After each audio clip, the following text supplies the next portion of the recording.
Hi, welcome back guys. This is your friend, the Iron Fanfics, back with amazing fanfiction. This is the series of What If Deku Had Shadow Voice Quirk. Now before starting, please give this video a like and subscribe to the channel if you want more videos like this. Now let's get into the fanfic. Izuku has made an online blog, and it was probably the best and worst decision he ever made. Both good and bad at the exact same time. He couldn't even tell why it went so far. How it went so wrong yet so right. Creating videos started out as a simple way for him to categorize and break down his ramblings into something more understandable to an average person. Any information he tried to convey before that was all over the place, connected in ways only Izuku could understand. It was impossible to share his analysis when no one could understand it, so he had to work on that. And if people on the internet decided that those stupid hero analysis videos he made as practice were worth a watch, then, well, why not share? The main and most important reason, however, was his mother. Inko kept insisting that being a hero was a job too dangerous for him, and he shouldn't even think about being one. Kept insisting that he was delicate, weak, that he should do something else with his time than focus on heroics. All of it purely because he was quirkless. Instead of letting him pursue his passion, she pushed him to try many different hobbies that never stuck to him, hoping that something would interest him enough to keep him safe. First, his mom tried to get him into photography, back when he was barely able to hold a camera with tiny, shaky hands. To her disappointment though, instead of running after butterflies and taking photos of pretty flowers, Izuku, with his sheer stubbornness, somehow managed to keep getting way too close to hero fights for her liking. His constant attempts to take photos of heroes any time that his mother looked away ended up pretty badly when she found all the hero photos he kept. Inko ended up burning everything that he wasn't able to hide anywhere. It made him cry for days, even if she tried to apologize with gifts afterwards. Chocolate and candy did not fix the problem, but the boy appreciated that at the very least she tried to make it better. Then came drawing. But all the art Izuku made was of heroes, tracing photos he sneakily hid all around the room. This one lasted long beyond what she agreed on, and even when his painting canvas had been taken, he kept sketching in his notebooks with nothing but pencils and his own imagination. Izuku liked to believe he got quite good at drawing over time. Next idea she had was music lessons, but he hated those with a burning passion. He was about 8 by that time, yet his teacher treated him pretty badly, even for quirkless student standards. In their mind, he was supposed to be the new Mozart, and if he didn't meet those expectations then it must mean he was absolutely worthless, worse than the dirt people walk on. Sure, now he knew how to play exactly 2 songs on a guitar, how amazing, but it was never really interesting to him, especially with his teacher's attitude dulling any remaining passion for playing instruments. Thankfully his mom listened to him back then, and allowed him to back away from the lessons after he asked nicely and promised to be better next time. The next idea she tried to push onto him was engineering and programming, which he found quite interesting, but not enough to stop purposefully seeking out heroes in his spare time. There was just so much he could do when he had access to the internet and a person willing to help him with anything he asked. The teacher he had for that class was actually quite nice. It was a friendly older man who had a quirkless daughter, so he was one of those people that treated Izuku better than the rest of the world. The man even talked to him about his family quite often. The teacher's daughter was in her late 20s, and she liked to give him candy whenever they met, as well as try to motivate him to keep on going, as she knew how bad the discrimination against quirkless was, so all in all, it was great. Those were definitely the best classes he ever took, and he learned way more than most people would expect. His teacher had nothing against telling him how to do anything he asked about despite the fact those questions were not a part of the standard lesson plan. Which was how he ended up knowing how to hack into city cameras to watch heroes in his spare time, thanks to some useful, although slightly illegal, advice from the older man.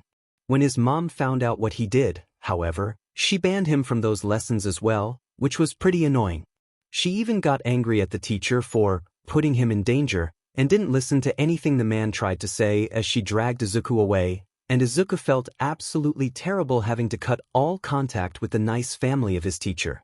He felt awful about it all for days afterwards, sulking around the house and staying in his room for days on end without talking to his mom. The lack of internet access hurt the most, as he couldn't even learn on his own anymore. Of course, she made sure to tell him about how much it was for his own good, which made him feel bad for simply feeling bad. It got bad enough to make him let his mother seek out a new hobby for him. That minor inconvenience, however, did not mean that he stopped developing his engineering and programming skills on his own. He already knew enough to learn the rest without any help the moment his mother let him have access to the internet again. Even if he no longer had a qualified teacher giving him advice and materials to use, he still developed his skills further with whatever he was able to get his hands on, trash or not. Cooking lessons, astronomy lessons, making him volunteer in a pet shelter, even dancing lessons were all abandoned pretty quickly as well, as none of it really interested him, only wasting his time and distracting him from what he truly wanted to do. There was nothing Izuku could do about it though, so he always went to the first few meetings to make his mom happy. Sometimes he even kept attending some classes for longer than he planned because she seemed so happy seeing him try them out, so how could he possibly refuse? How could he be an awful son and make her sad?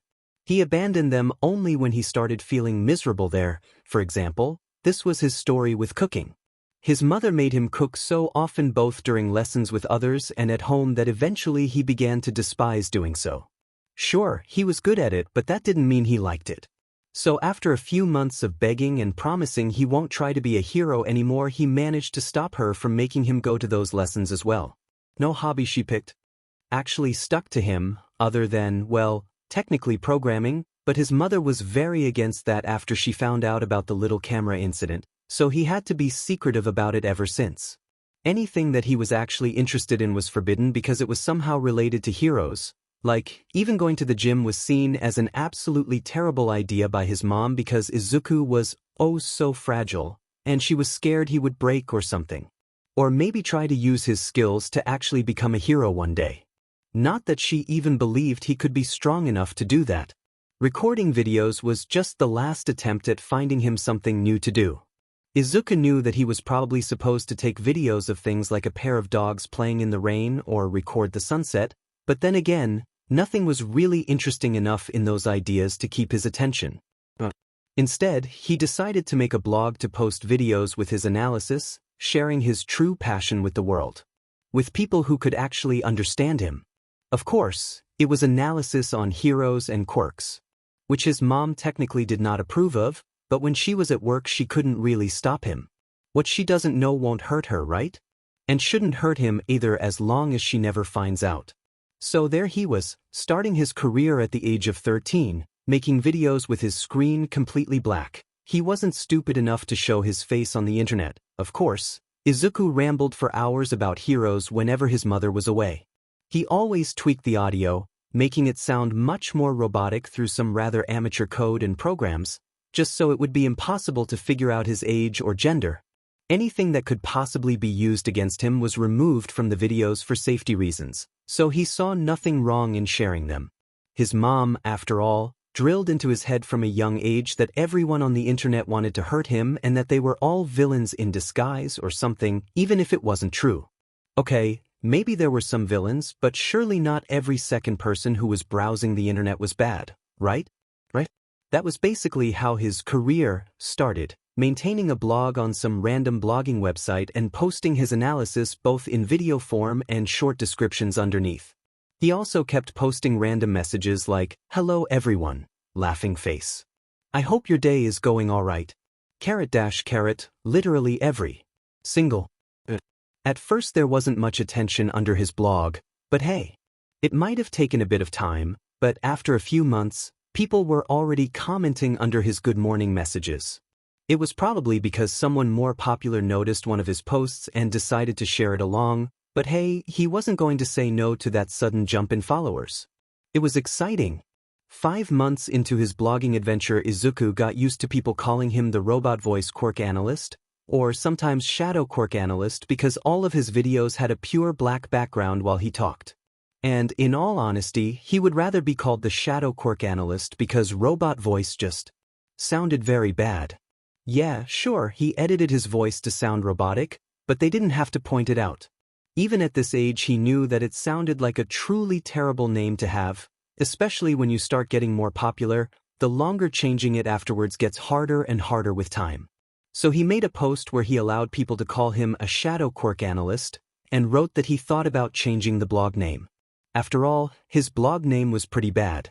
It was called Quirk Analysis for Future, like his notebooks, which did not sound like a good blog name anymore. People immediately rushed into the comments under it suggesting a bunch of different names, which he truly appreciated.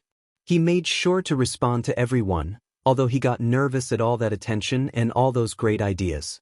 He didn't want to disappoint people, but those ideas were. They were good and maybe too good for him to use. What if they got angry at him for using their ideas after they realized it all went to a useless, quirkless nobody? In the end, the idea he wanted to use was shadow analysis, and it wasn't entirely by vote, but more because Izuku got terrified of using the majority of the ideas that people gave him. By vote, technically, the name Umbra Voice won. Apparently, Umbra was some scientific name for a part of a shadow, so it was actually pretty clever considering what his videos looked like, but he got scared that using it could end up in a lawsuit because it wasn't his idea. Someone else gave him that idea, so it technically didn't actually belong to him.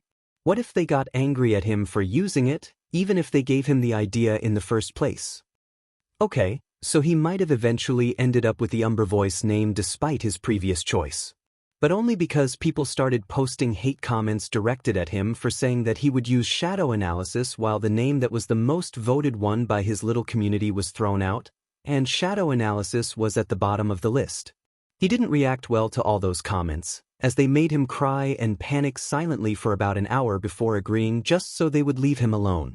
Not that he would actually admit that they made him cry, of course. Izuku didn't want them to know that he was acting like a baby when not recording. With his new blog name in place, he got even more attention, his community exploding at the change and definitely happy with having a name behind the videos. With it came even more people asking him for a face reveal, which was yet another thing that made him freak out. He wasn't ready to show his face, it was dangerous. But everyone insisted. Should he? While mindlessly scrolling down some costume ideas and aesthetically pleasing videos, he came across a person showing a tutorial on how to become a shadow for a video. No quirk usage required.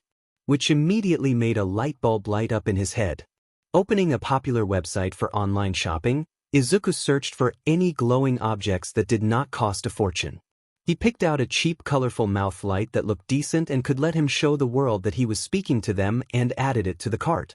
It definitely made it more personal than just sitting in front of the camera with a pre-recorded voice put under it without the need for anyone to see his face. He also got gloves that glowed soft green just enough to be visible but not enough to light him up and reveal any personal information. Other than this, he experimentally got some glowing green paint and glowing yellow headphones. For the background, he bought some green tree lights, or Christmas lights, whatever they were even called. When everything arrived a few days later, Izuku was practically bouncing with excitement, unable to contain his giddiness. He told his mom that they were for aesthetic photography when she asked, of course. She wouldn't be too happy if she knew what he ended up doing instead, therefore he had to lie about it. Then, Izuku cleaned off a corner of his room from most of the hero merch, and it made him feel silly for owning so much of it. It would be terribly embarrassing if the entire world knew how much of a fanboy he was. Sure, it was a much smaller amount than what he wished for anyway, as his mom was very disappointed in him every time he picked up anything hero-related in the shops and regularly told him to sell those useless toys. He wasn't a baby anymore, after all. That was probably another reason he was self-conscious about what small of a collection he still had. His mom always looked vaguely upset when she came into the room, making sure to sigh loudly every time she looked at the posters. Every time Izuku felt a pang of guilt for making her sad, anxiety creeping up at the back of his throat, making him think, what if one day he came back and all his All Might merch was gone? Either way, the way Inko reacted to them made Izuku feel bad about even owning those few in the first place, so of course he didn't want anyone to know. Then he put the green lights over the walls with some clear tape and made sure it all worked.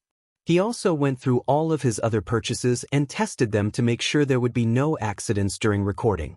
His clothes were, well, his usual clothes but with the glowing bits added on. He might have accidentally added bunny ears to the headphones while trying to imitate All Might's hair, but they only added more personality to his general look, so he drew a few circles on them with the glowing paint and kept them on despite the slight embarrassment. If anything, a shadow bunny was more interesting than just a normal figure sitting in a dark room.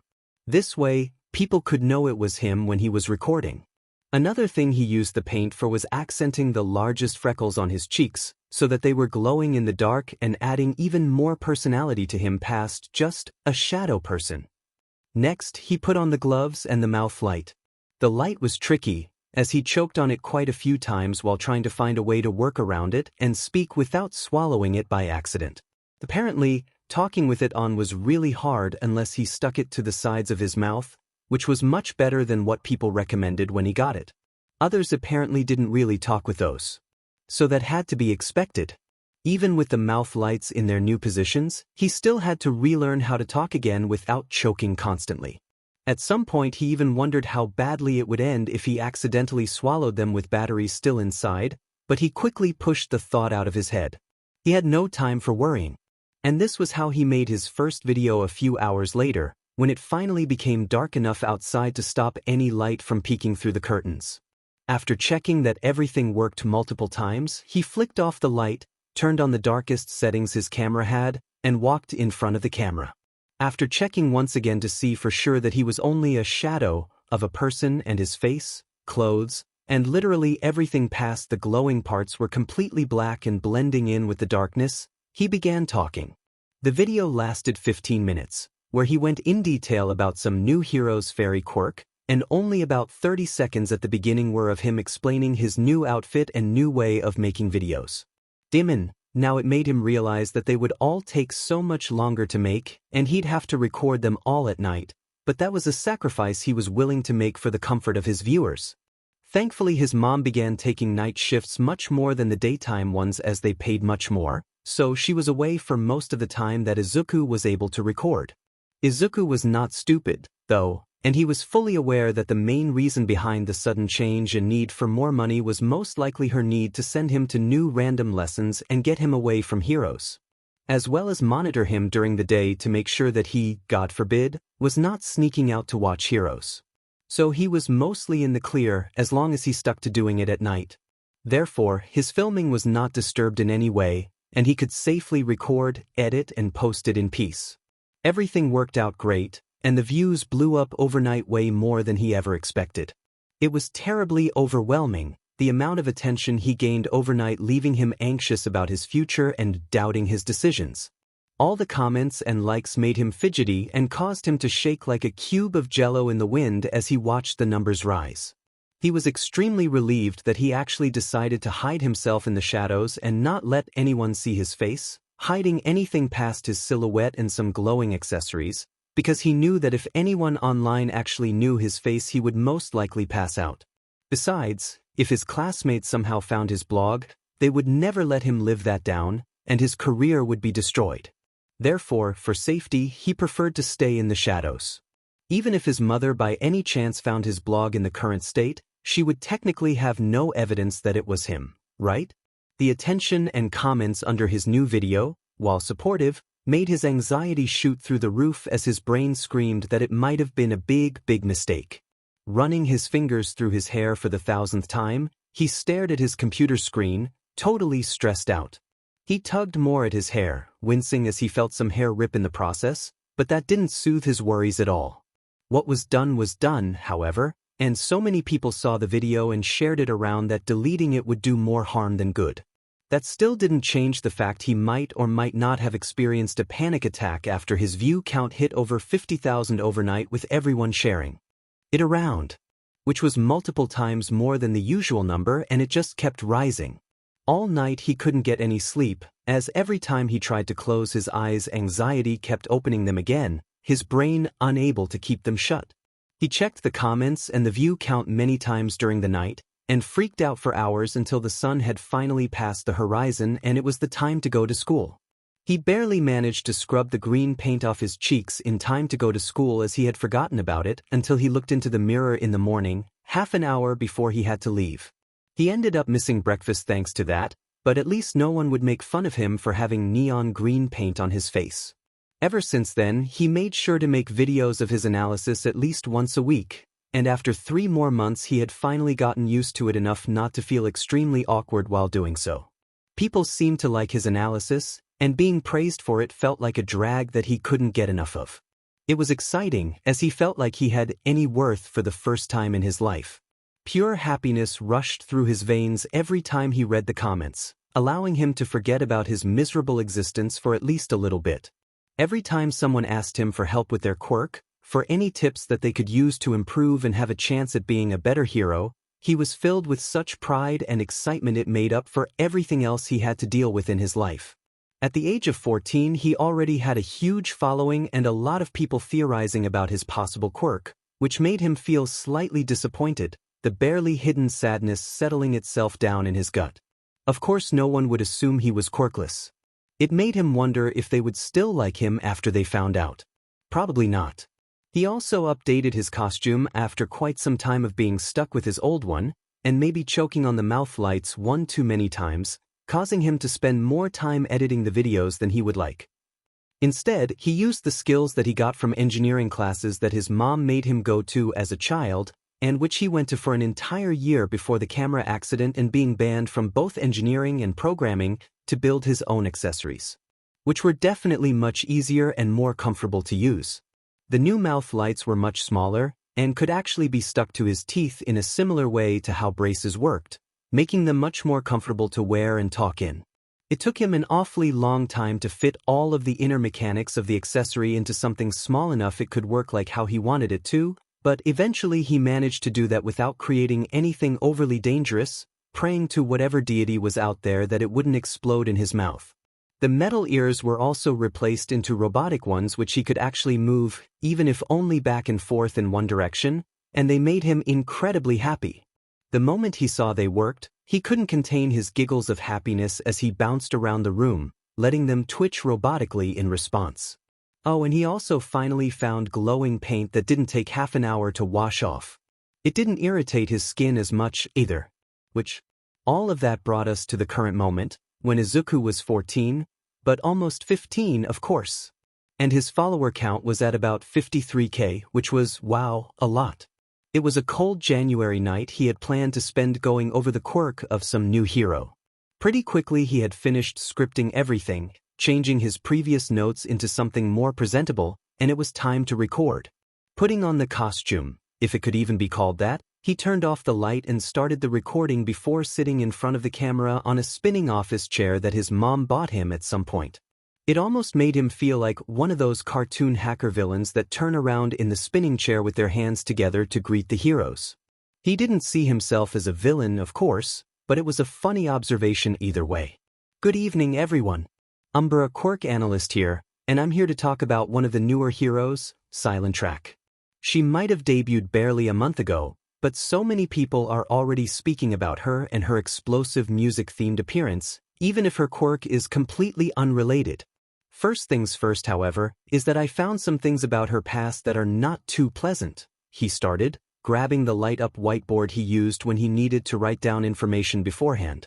He always made sure to look through the background of any hero he talked about, and if he found any dirt on them, be it by known sources, internet sources, or straight-up hacking, and seemed to have made no effort to fix themselves, he talked about what they had done. His habit of making sure heroes were who they say they were had probably stemmed from his mother telling him a lot of horror stories about abuse of power when he was younger in an attempt to make him dislike them. A lot of them seemed fake though, so he assumed they were created purely to scare him.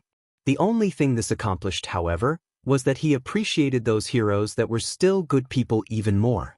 There was only so much they could get away with and no one would care, and yet they didn't use that power.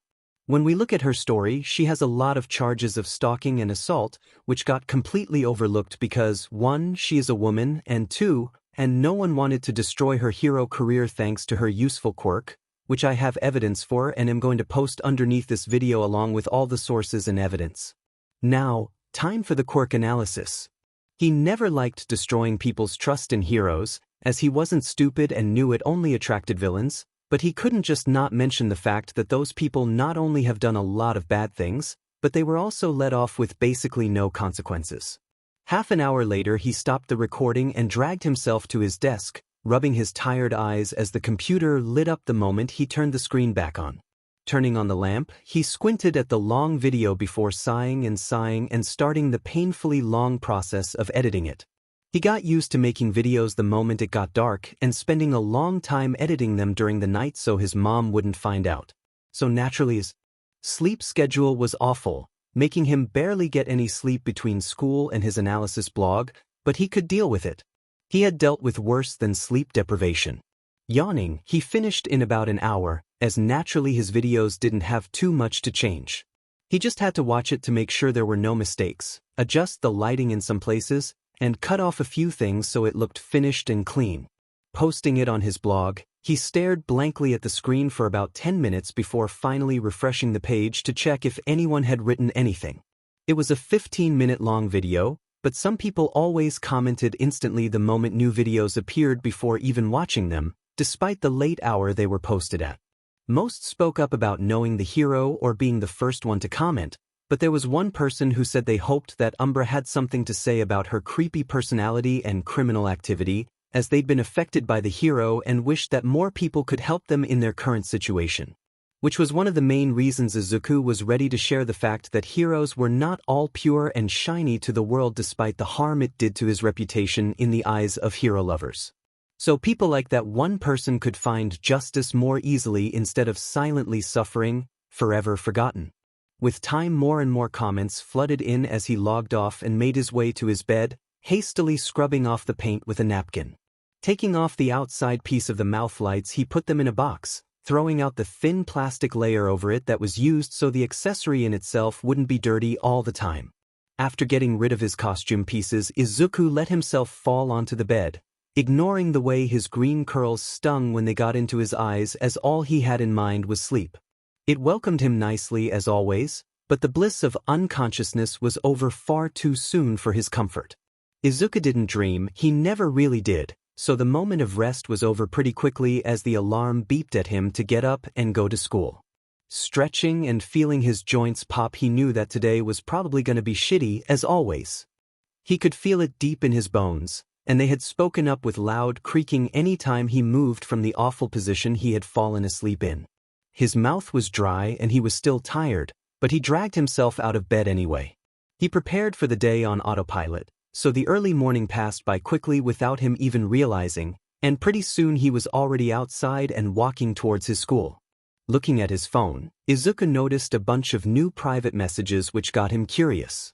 Clicking on the app, he checked his DMs and, just as expected, someone had messaged him. And yeah, a lot of people had messaged him lately to get Quirk help, but this person seemed to want more than just simple advice from him.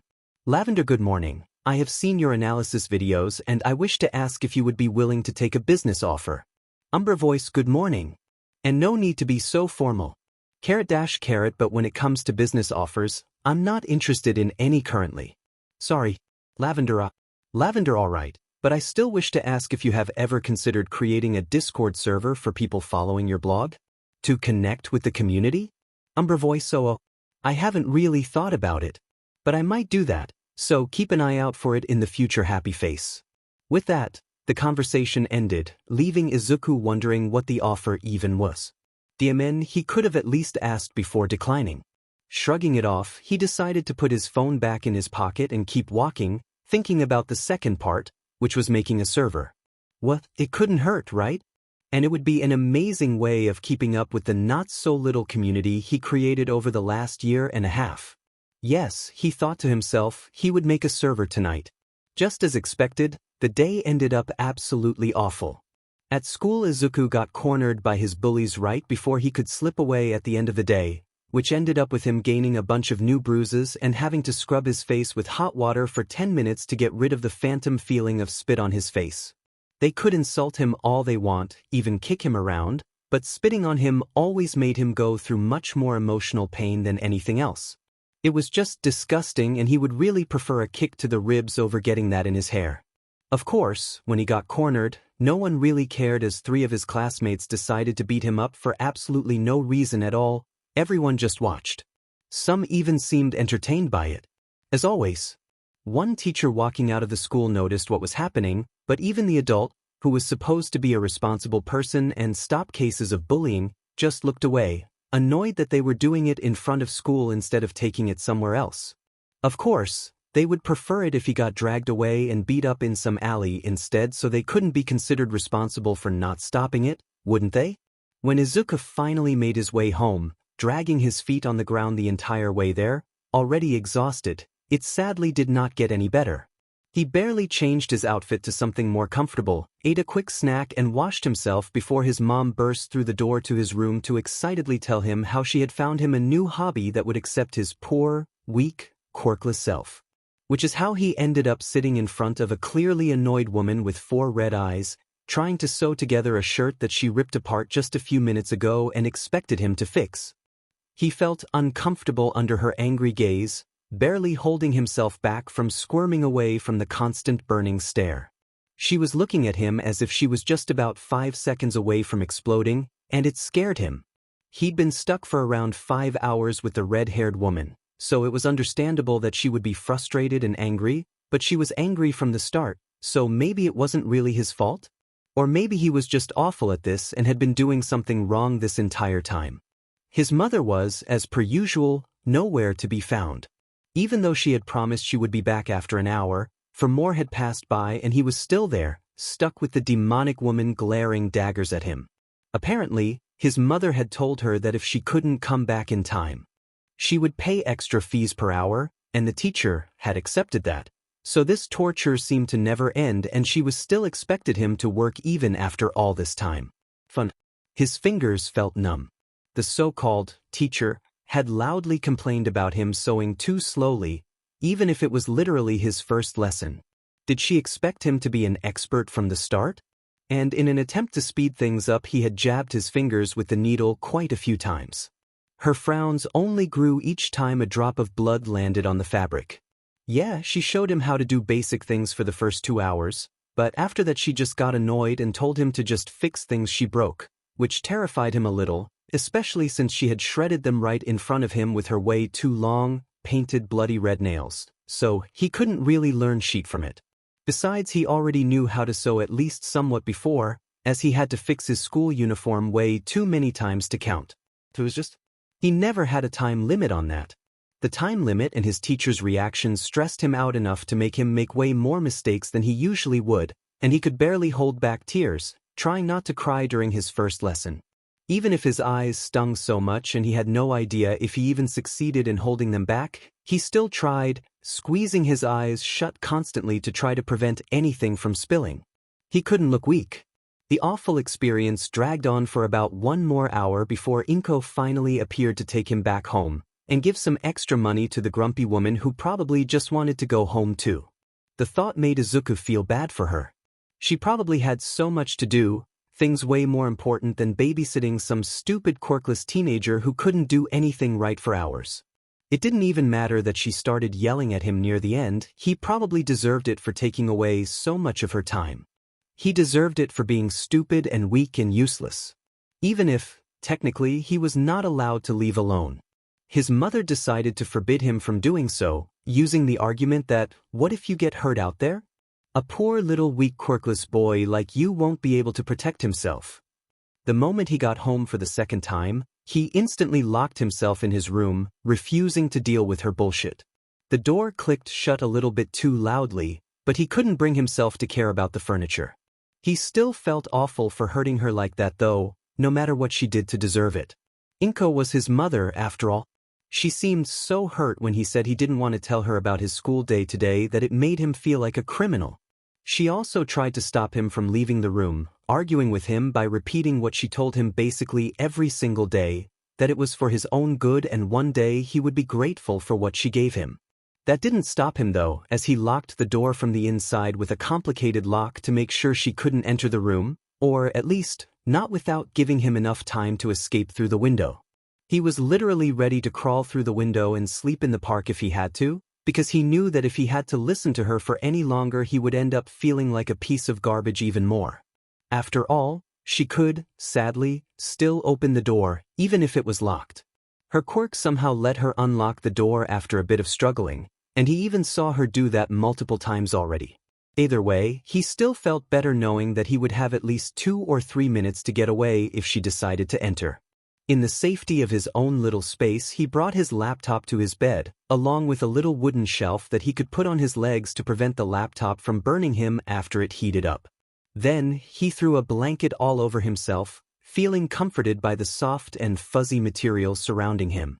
Writing was hard with his injured fingers, and his stomach loudly begged for food, but he still typed out his usual afternoon post on the blog, completely ignoring the stinging pain. He deserved it anyway for being such a bad son, so he could deal with it. His little community was a perfect escape from his awful thoughts. The way they all acted as if he was someone important, it ignited a flame in his heart that couldn't be extinguished even by his mind's negativity. Warmth that couldn't be replaced by anything else, soft yet exciting. They appreciated him and what he did, and for the first time in forever he felt human. Not like the useless nobody that was not worth anything that everyone took him for the moment they found out he was quirkless. Neither did they act as if he was some sort of a glass doll that they could force to do things for them, talking about how everyone else wants nothing more than to break him like his mom does.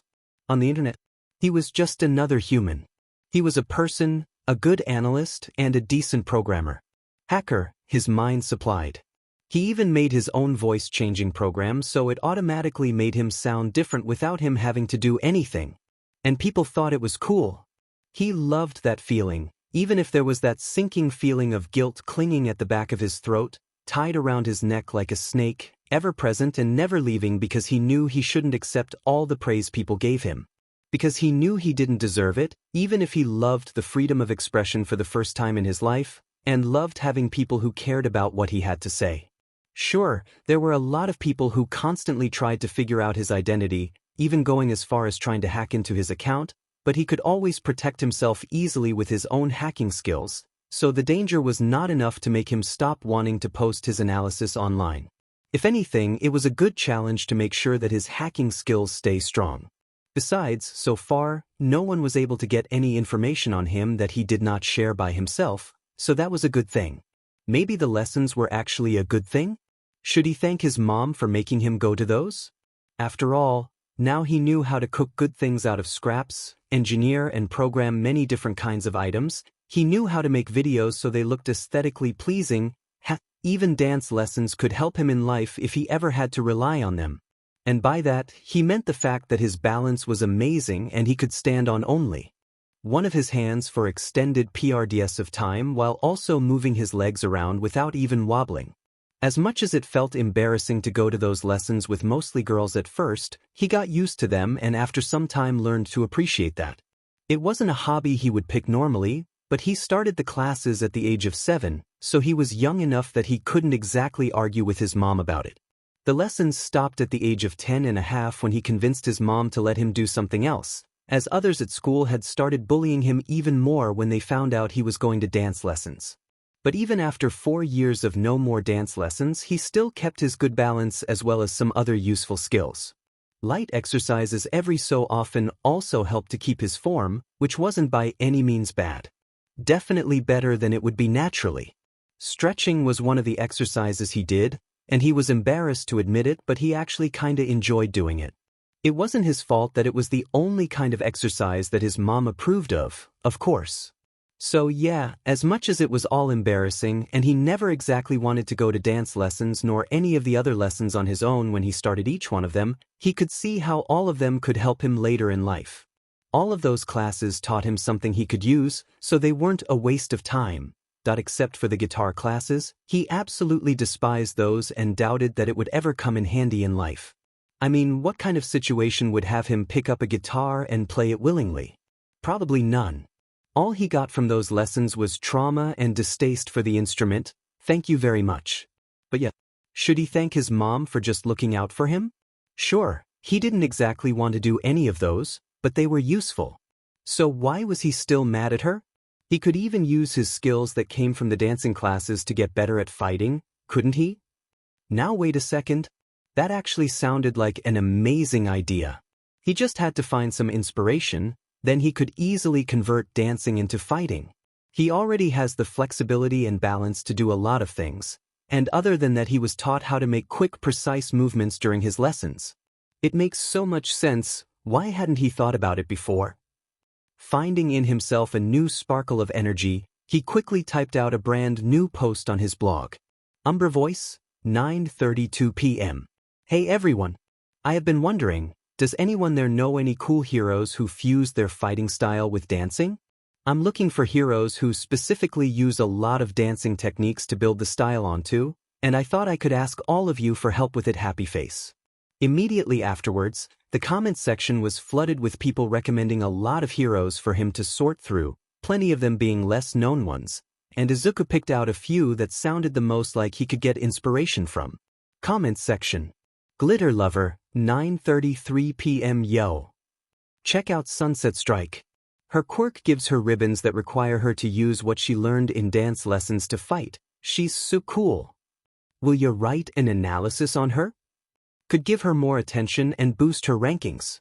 First comment, not exactly what he was looking for, but he could accept that answer too.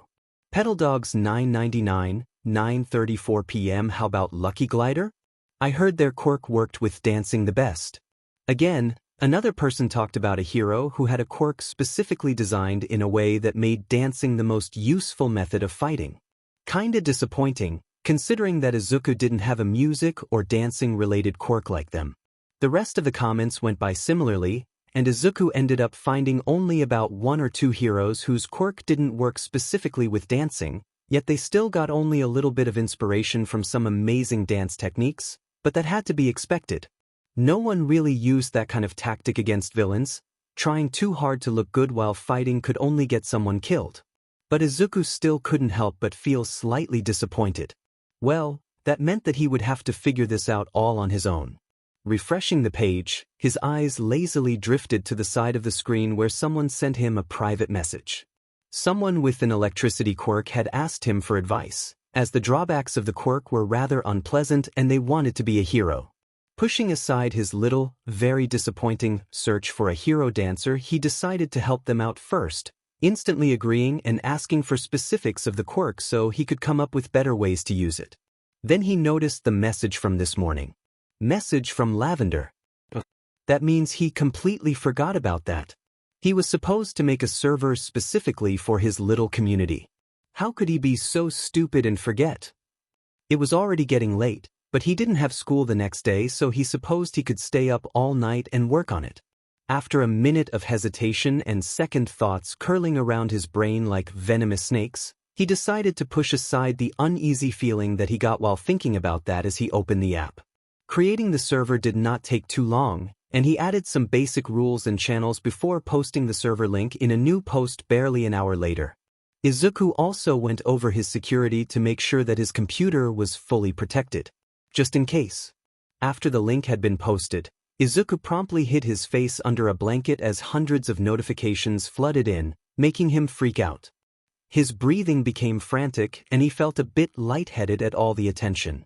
People kept joining the server and talking right away, which filled the entire channel with a flood of new messages literally all the time. Thank God he set up a bot to keep it all in check, because he would definitely have a heart attack from hundreds of people trying to talk to him at once if he was actually forced to speak to them. Behind the camera, it was much different than actually talking with people. Hell, even his blog posts weren't much more than him sending a message to the world and then disappearing soon after as they all yell under it.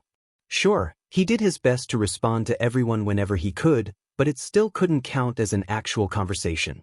After hiding for long enough to calm down, he started feeling curious instead of terrified, the tension slowly melting away from his shoulders as he counted his breathing. He should be fine if he looked once, right? It was the perfect time to actually check out what people were saying on the server, then. Or at least he knew that if he didn't say anything now, he never would. Moving the blanket away from his face, he stared blankly at the wall of messages, suddenly having self-doubts once again. But he knew he couldn't back down from that anymore. He couldn't disappoint them. He just had to come up with some good starter message. Yes. General chat. Umbra Voice. Hey everyone. Happy face. Thanks for joining the server. Sparkly hi. Unofficial Catboy hello. Worm? But. Alien Surreal hey. Cereal box hey, can you help me with my quirk? Unofficial catboy yo he just made this server why would you ask that right away? The sudden flood of messages of people saying hello almost got him dizzy, as his mind couldn't comprehend why so many people would take some time off their day to actually speak to him on the internet. Umbra voice hey, yeah I can help but give me some time, sorry cereal box happy face. Lavender no one expects you to help everyone right away. Do not worry about them. Umbra voice are you the same Lavender that talked to me through my blog? Lavender yes. Umbra voice it's nice to see you there. Alien Cereal wow so serious. Alien Cereal I expected more memes. Cereal box hero memes? Sparkly we gotta bless the chat with cat pictures. Unofficial catboy no. Unofficial catboy my family never agreed to be shown. Worm? My family is worm. Cole does that make you related to all cats that ever existed? Alien Cereal gasp is that a real catboy? Cereal box catboys have no rights. Unofficial catboy false. Unofficial catboy someone kick out cereal please. No brainsonly coffee I agree with unofficial catboy. Unofficial catboy thank you. No brainsonly coffee can I be a catboy too? Unofficial catboy yes. Alien Cereal I wanna be part cat too. Cereal box oh DMN they are multiplying. Goblin can I be cat too? Worm? Cats are cool. Sharks are sea puppies don't forget other animals. Dog boys need love too. Izuku stared in disbelief at the completely random conversation that played out on the server, wondering what the actual hell was even happening. They didn't even try to really talk to him, they just talked about random things? Not even heroes, just cats? Is this what the public wants? Does the public want cats? Where are the hero-loving people? He thought that his hero analysis blog was for hero analysis, not cats. Why are they even? Well, he shouldn't question it. Umbra voice should I make a cat text channel? Unofficial catboy yes. Alien Cereal yes. No brainsonly coffee yes. Views. Goblin yes. Cereal box no. No brainsonly coffee literally no one asked you. Cereal box sad face. Well then that was settled. He sighed before creating a channel specifically to talk about animals, because it was clear that they liked cats more than heroes, which he expected the conversation to be about. But, at the same time, there was a quiet voice at the back of his mind telling him that his content most likely attracted not the hero-loving people he expected, but instead people who wanted to use his analysis against the heroes. Or wanted to know which heroes secretly did bad things without anyone knowing. Therefore, true hero-loving people probably did not want to join a server of a person who quite literally exposed a whole lot of trashy heroes to the public, making everyone start thinking that the hero society might be wrong, possibly creating at least a few new criminals. But hey, at least there was at least a small percentage of people who still liked heroes watching his content. So yeah, it wasn't all that bad. Umbra voice I would appreciate it if you moved all cat-related conversations to #animals channel. Happy face, here we welcome new people and talk about quirks. Dry humor good. Unofficial catboy more people against catboys, sad face. Umbra voice anyway, how about we start off nicely? Who is your favorite hero? Izuku wrote that last message with shaking hands before letting the chat room explode on its own. He was too scared that he would end up making an idiot out of himself to speak up for now. He then noticed how the conversation picked up and people who were silent during the cat conversation suddenly became much more active and the chat just flooded once heroes were mentioned. Half of them talked about their favorite heroes while the other half started ranting about heroes they disliked, which wasn't what he asked for and it made him slightly disappointed in his community. He really hoped that the server would become more peaceful and nice in the future. And it did. In around a week everything calmed down and the server became slightly quieter. He also added way more channels, so the general chat wouldn't get clogged as much as it did before. The moment the hype about the possibility of talking to the mysterious blogger Umbra Voice stopped being such a new and exciting idea, the server slowed down. A bunch of people left after they figured out that most people in there liked to rant about bad heroes, most of the fanboys and fangirls did, and then even more people became inactive with time. Technically they were still there but at the same time didn't really say anything anymore. Izuku still appreciated them though. Somehow the most active people were the same ones that had appeared at the start of the server and decided to stick around, so that was nice. He could at least get used to talking to them, and then it wouldn't just be a bunch of strangers with way too big expectations. At least this small group of people that began arguing about cats in the beginning seemed like actually friendly people, past cereal box, and they didn't expect too much from him, acting more like a bunch of friends than fans talking to who they look up to. Which Izuku appreciated, as he felt like he would literally die if everyone held him up to such high expectations. With them, he could feel like a normal person for once, and in their eyes he was human just like all of them. Not the useless, stupid, quirkless Deku that he was in the eyes of his classmates. And yeah, he didn't even talk much on the server, only watched them interact, but it was enough.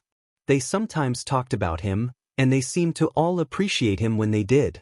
The tiny friendly cat group also defended him when other people tried bothering him to analyze their quirks and got rude when he asked to give him time, or came to be angry at him for exposing their favorite heroes. Which was nice. The group that Izuku started considering close friends, even if deep down he knew that they were just fans of his analysis and had a distorted image of who he really was, consisted of Unofficial Catboy, No Brainsonly Coffee, Alien Cereal, Cereal Box, Dry Humor, Oworm, and Lavender. The latest one was not even saying much, but Izuku still appreciated him. There were also 3 more people who became active, although they joined later, but Izuku still considered them a part of the main group. Those people were going under the names. Pikachu, the same guy who had asked Izuku for help with his quirk, actually was cool to deal with. Gecko, who seemed very moved by Izuku's ideals and the fact that he showed which heroes were good and bad, even if he himself felt like it wasn't that big of a deal, and also Sunshine, who seemed to try to get everyone's mood up every time they talked. All those people made him feel appreciated and loved for the first time in his life. Even if he technically knew they wouldn't like him if they met him in real life, not as a blogger, and, as much as he hates that word and hates calling himself it, kind of a celebrity. If they saw the real him, they would most likely abandon him or be disgusted by him. He hated thinking about it, but he knew that it was true. As much as it hurt, this was just how the world worked. While creating a server went better than expected, Izuku's life in general seemed to go down in a spiral once again. The sewing lessons continued, and every day he felt like his 4-eyed teacher hated him more and more, making him want to bury himself and disappear forever. It made him uncomfortable, and going there was a nightmare he dreaded every day, but his mom seemed to ignore his pleas to let him stop going there or at least change teachers. He also realized with a sinking sense of dread that his mother was basically making him go learn skills that would be useful if he was all alone and had limited money, like cooking, sewing, building things from scraps and things like that. Which started to make him paranoid that she finally noticed how useless and stupid he was and that now wanted to get rid of him. At least he knew that she most likely wanted to do that with a light heart. After all, she would have already taught him how to survive out there on his own by then, so it would only be his fault if he wasn't prepared for that. And he didn't even know where the idea came from. Maybe it was because she often kept forgetting to pick him up from lessons for longer than she should. Maybe it was because more often than not she went out to eat in the city instead of cooking dinner. Maybe it was because they barely ever talked if it wasn't just him trying to argue to make her let him do something on his own, or her trying to guilt-trip him into agreeing with her point of view. But at the same time, if she wanted to leave him, then she wouldn't restrict him so much, would she? She constantly talked about how it was for his own good and that life out there was cruel for the quirkless. Why would she do that if she wanted to leave him?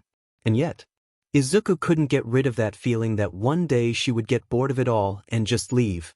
Why else would she insist so much that he needed to learn how to sew, even if he repeatedly told her he wasn't interested in making clothes as a job in life and wouldn't actually do anything with that skill afterwards?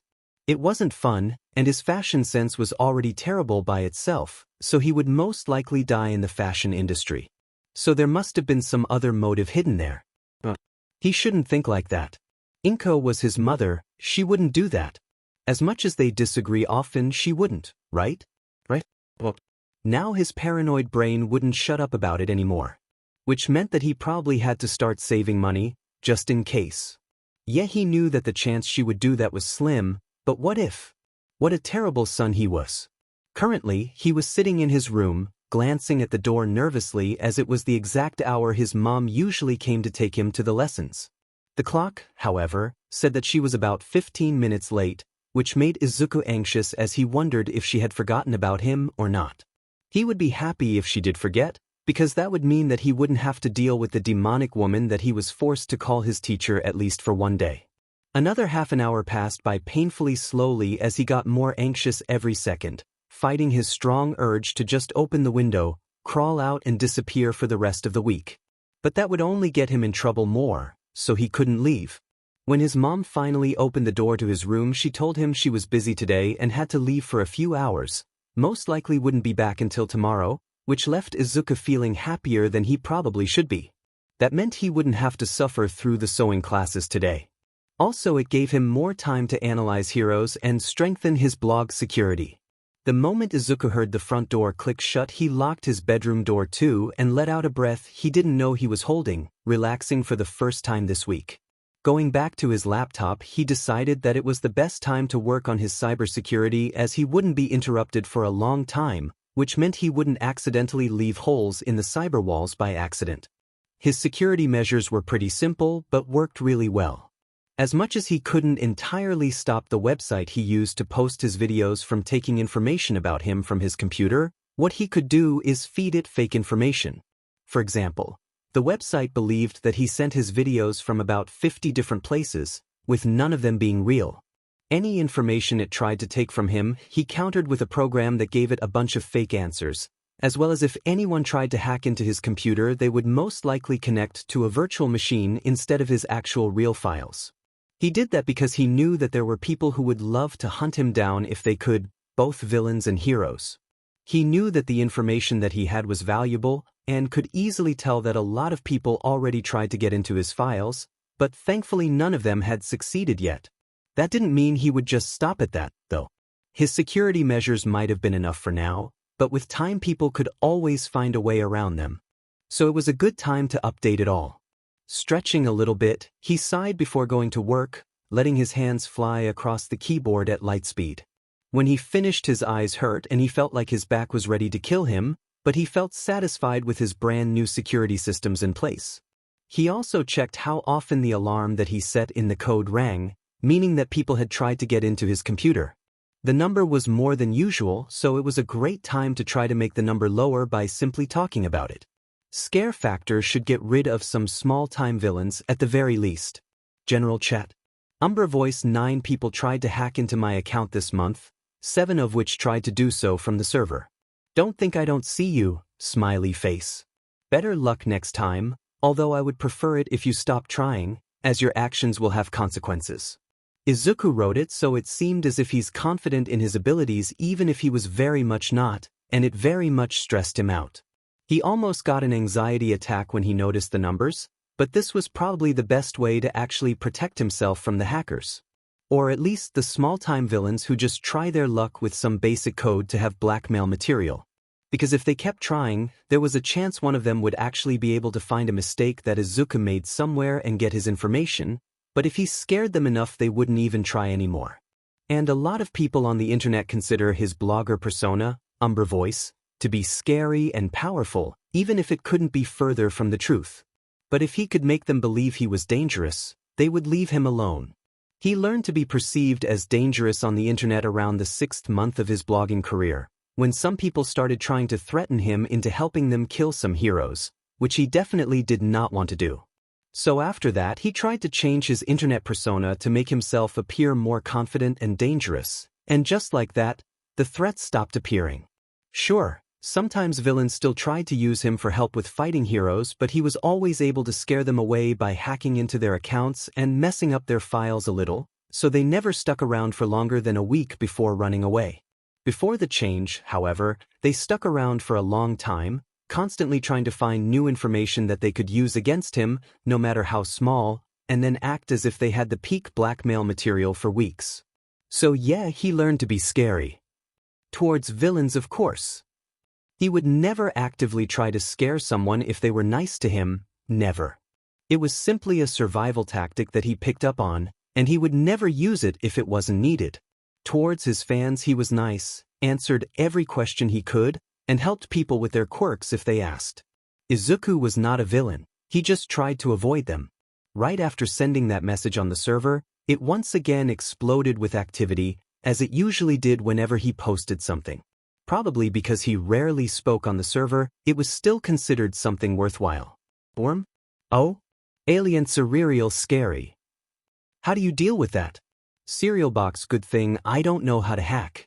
Alien Cereal? Would you try to? Cereal box I ain't saying that. Unofficial Catboy, 000. Dry humor huh?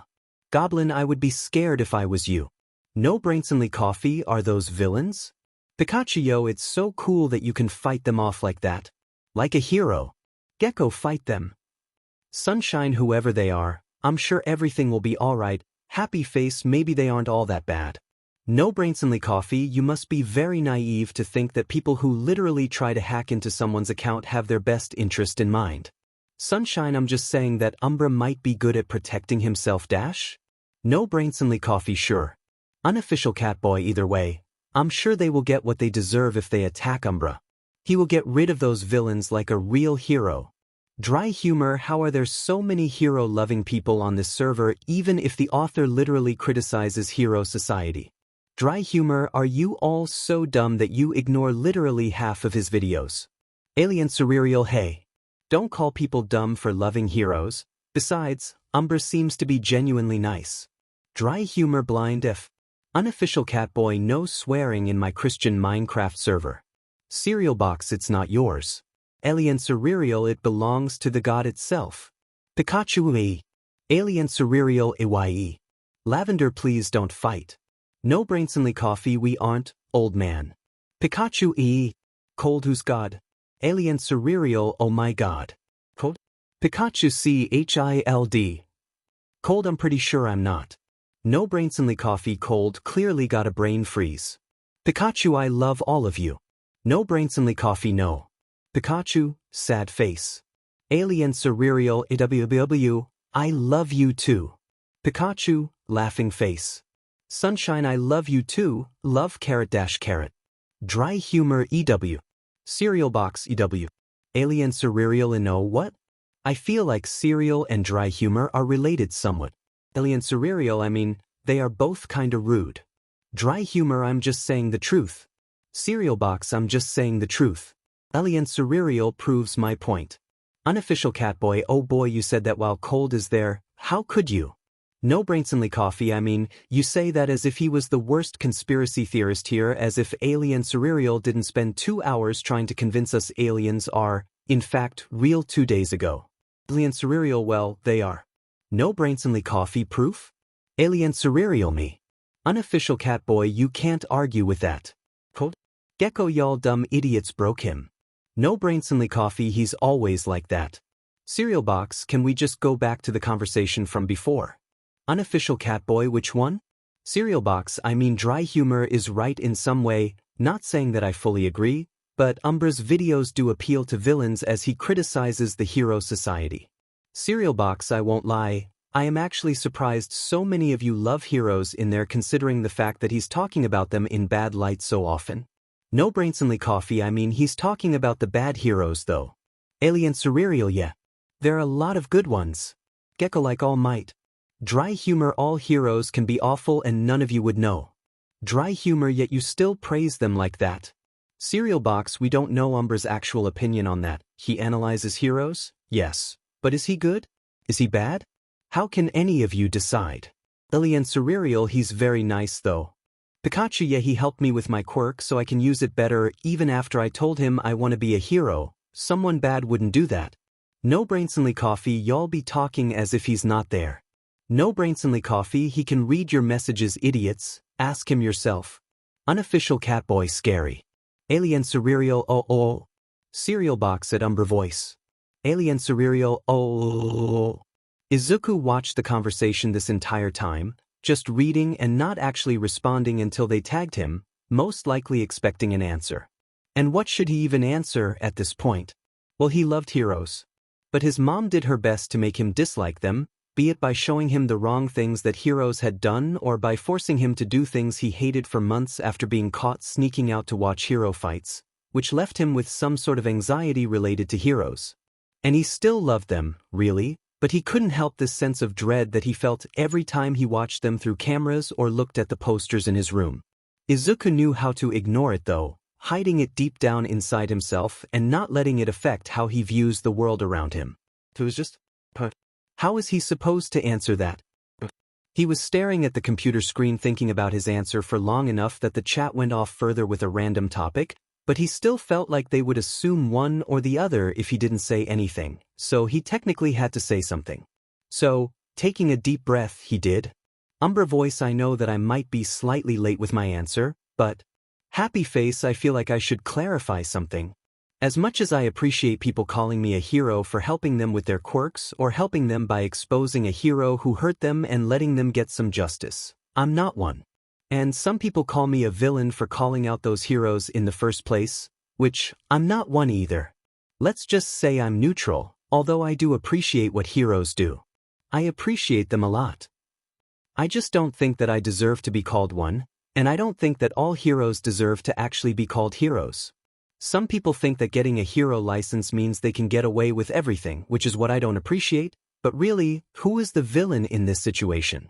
People who steal to survive because they are starving thanks to society discriminating against them, or a so-called hero who beats them up for fame and then goes to hurt their own children behind closed doors.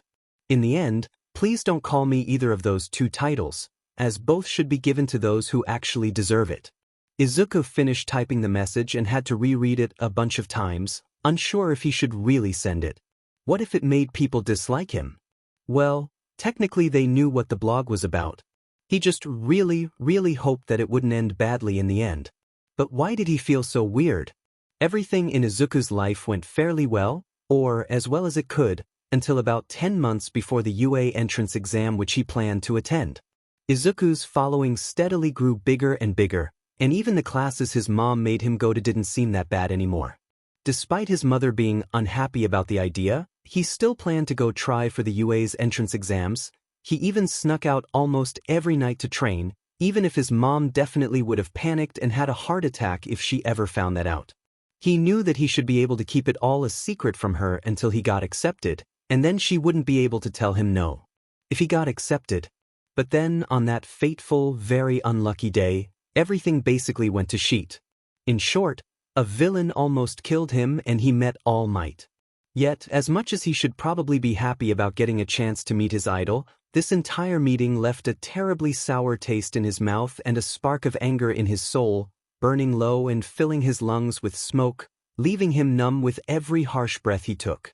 The number one hero told him he could never be a hero without a quirk, without even asking him what he could do, what kinds of skills he had, not caring about how determined he was to just help people. Just because he was quirkless, he was immediately cast aside. Useless. Stupid.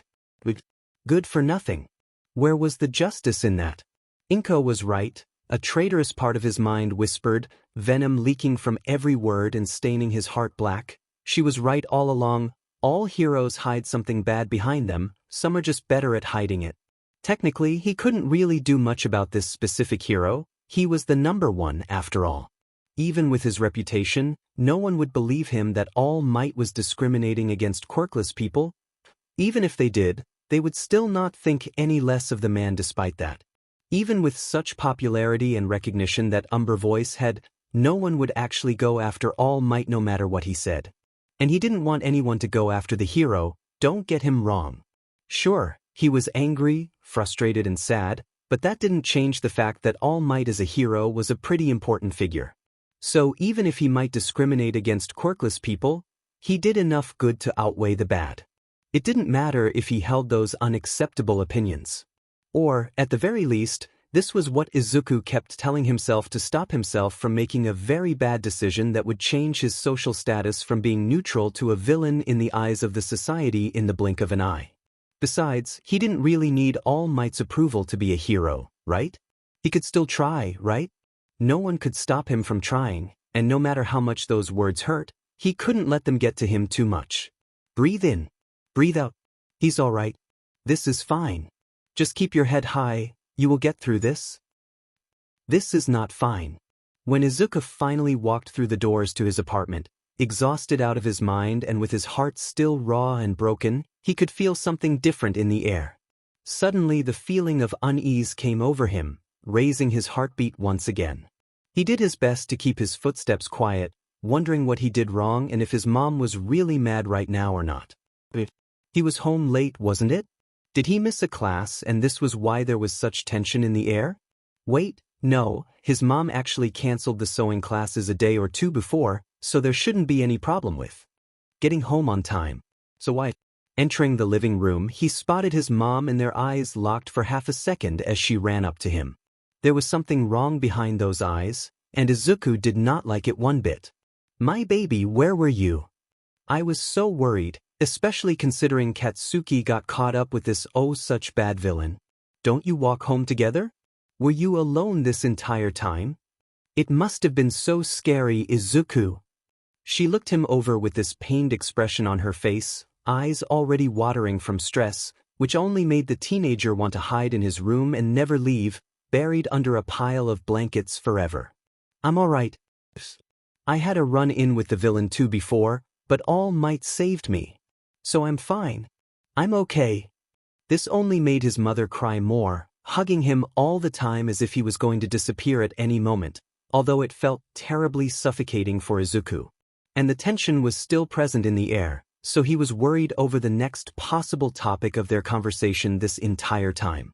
After what felt like an eternity, she finally pulled away and wiped away her tears with her hands before speaking up with a suddenly more serious expression. There was still a spark of care in her eyes, but it was dulled by something cold and sad.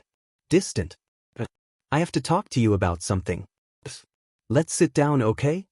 It caused red flags to start blaring inside Izuku's mind, but he complied to her request, mechanically sitting down on the couch. His limbs felt stiff as he forced himself to look at her this entire time. She didn't look him in the eyes when she spoke the next few sentences. Sentences that made all the air leave the room, leaving only suffocating silence, quickly replaced raw terror. Or at least, it felt this way for Izuku. You know the world is dangerous for children like you. And I cannot protect you the way I would want to. So I found a better solution for both of us. There's this very nice home on the edge of the city which keeps in all the children that need a little bit of extra care. I feel like living there would be the best option for you. Izuku felt like he just got sucker punched in the gut by All Might himself. He couldn't breathe as his limbs locked in shock, wide eyes frantically searching for a lie or something that could indicate it was a joke in his mother's expression. When he found none, his brain went through the terrifying stage of, I kinda expected that, before it finally settled on boiling anger. His heart was already broken and stained from his meeting with All Might, and scorched with flames of Bakugo's anger as he told Izuku he should kill himself, so it was already barely held together before that confrontation. Now, Izuku felt like he couldn't keep it all together anymore, his heart slowly cracking into a million little pieces. You want to send me away? Baby, it will be the best for you. And this way you wouldn't be able to hurt yourself anymore with this childish dream of yours. The only things they would expect you to do is do a little bit of chores. You're a smart child, you should be able to dash. Why? Why would you? I thought. He cried out, distress clear in his voice as he tried to come up with something to say, but his mind was absolutely blank. I told you it's for your own good. They will make sure no villains can hurt you. I already set up an appointment with the social worker. She will come to meet you tomorrow morning, so make sure to prepare everything you need. And remember that I still love you. I just want you to be safe. Izuku couldn't listen to it anymore. He couldn't. So he didn't. Instead, he ran to his room and slammed the door shut, instantly hyperventilating as tears streamed down his face. His mom not only wanted to get rid of him, she wanted to place him in a group home where they would most likely monitor him all the time to make sure he didn't do something they wouldn't want him to do. Which meant no more blogging, no more watching hero fights, no more analyzing heroes, no more internet friends. He had gotten quite attached to the people on the Discord server that he made, and he had already grown more comfortable talking to them all on the server. He loved joking around with Alien Cereal and Pikachu, the two people who joked around the most and made him laugh even when he was feeling absolutely awful. He loved reading late-night conversations about cats that went on between No Brainsonly Coffee and Unofficial Catboy. Even people like Dry Humor and Cereal Box, who were generally less liked by the rest of the group, had a special place in his heart. But now? How could he deal with all of it being gone? Taken away by cruel hands of fate? Sliding down to the ground, he curled up in a ball, sobbing uncontrollably as the entire life that he had managed to make for himself crumbled to pieces between his hands. They were coming to take him away tomorrow. It wasn't even enough time to say goodbye to them all in a proper way. Did the world hate him this much? Somewhere during his breakdown, his mom tried knocking on his door and tried to sweet-talk his sadness away, but even just hearing her voice was enough to make him even more hysterical. Thankfully, she seemed to understand that he needed some privacy, because she left pretty quickly. By the time he finally managed to calm down enough to crawl towards his desk and turn on his laptop, his eyes were extremely red and he was terribly exhausted. There were just so many emotions running through his veins that he had no idea how to deal with that. Trying to untangle this mess of emotions was more trouble than it was worth. It was absolutely exhausting. Izuku looked at the hour, and with a pang of stress he noticed how late it was.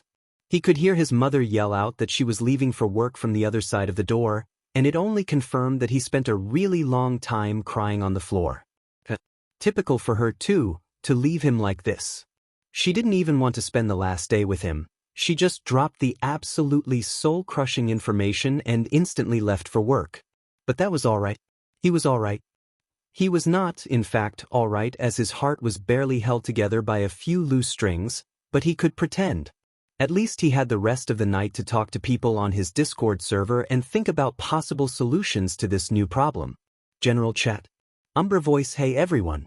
Important announcement is gonna drop tonight. Unofficial Catboy first. Unofficial Catboy. As always, I am very away. No Brainsonly Coffee away. Alien Cereal away. Pikachu away. Cereal Box away. Unofficial Catboy aware. Unofficial Catboy. Come on guys, stop abusing Catboys. Sad face. Dry humor. Can I join bullying him? Unofficial Catboy. STFU. Sad face. Dry humor. Uno reverse card beach. Alien Cereal. No swearing. 0. Cereal Box. But anyway, are we not gonna talk ABT the announcement? Unofficial Catboy. No. No Brainsonly Coffee. Your feelings are not nearly as important as you think. Unofficial Catboy. Ellie gasp. How dare you? I truest you. Alien Cereal truest. Pikachu truest. Dry humor truest. Cereal Box truest. At the very least his internet friends were able to lighten up his mood, at least a little bit. He still felt absolutely awful, but at least seeing them bicker was funny in some way. Their presence was like a golden string which helped hold his heart together at least a little bit more. But just as he read their conversation, he started thinking more about his situation, and the more he thought about it, the more his ever-present sadness turned into boiling hot anger, making his fingers twitch. He wanted to scream and shout and let it out, but instead, the only thing he could muster were angry hot tears building up in the corners of his eyes that blurred his vision. First of all, his day was already awful even before his mom told him about the fact that she was quite literally getting rid of him. Bakugu told him to jump off a roof.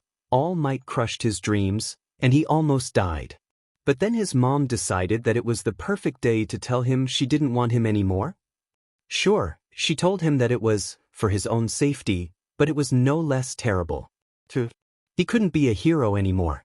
And he knew it. Somewhere at the back of his mind there was always this quiet but persistent voice telling him he would never become one no matter how hard he tried. So why even try anymore? Why bother? Heroes were mainly awful anyway, and even the number one hero, the so-called symbol of peace, looked down on him for how he was born, without acknowledging anything but his quirk status. And just with that, his heart gave out. It broke into thousands of little pieces, and not even the golden strings that he held onto so dearly could keep it in place as black venom spilled through his veins, scorching everything in its path. Something loudly cracked inside him, a piece of him that he knew he would not be able to repair ever again. It would most likely stay broken forever.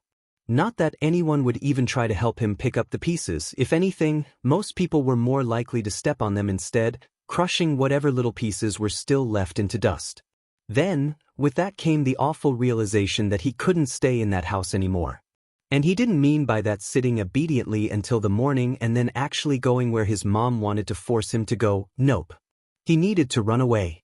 This could be his only chance at freedom now. Izuku knew for a fact that if he let them take him away, it was game over.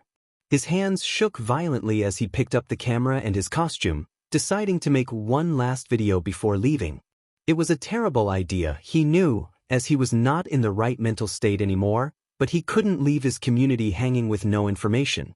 He still had no idea what he would do in life afterwards, or where to go, but he knew for a fact he was not staying in this house any longer, so it might be his last chance to say goodbye. Putting on his costume and getting the setup ready was more difficult than normally, as he had to stop a few times in the middle of doing something just to breathe and try to stop himself from having a panic attack once again. He really hoped he wouldn't tear up again and make the glowing paint wash off his face in the middle of recording.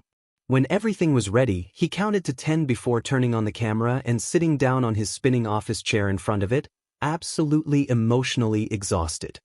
He was slumped over the chair in a way that to anyone else could look nonchalant, but in reality he was just really effing tired. His exhaustion probably made his tone sound more bored and lifeless than his usual happy ramblings, adding to the gloomy mood of the video. His voice modifier also got way better lately, more natural, which meant everyone would be able to know how hurt he was simply by listening to him talk, and Izuku wondered if it was a good or a bad thing in this situation. Hello there. I'm Umbra Voice and it's a very unusual video. It's not one of my analysis videos as I usually do, but please keep listening, okay? I have some things to get off my chest, I guess. He took a deep breath, staring at the red glowing dot signaling to him that the camera was recording before letting the anger and the frustration finally gain some control.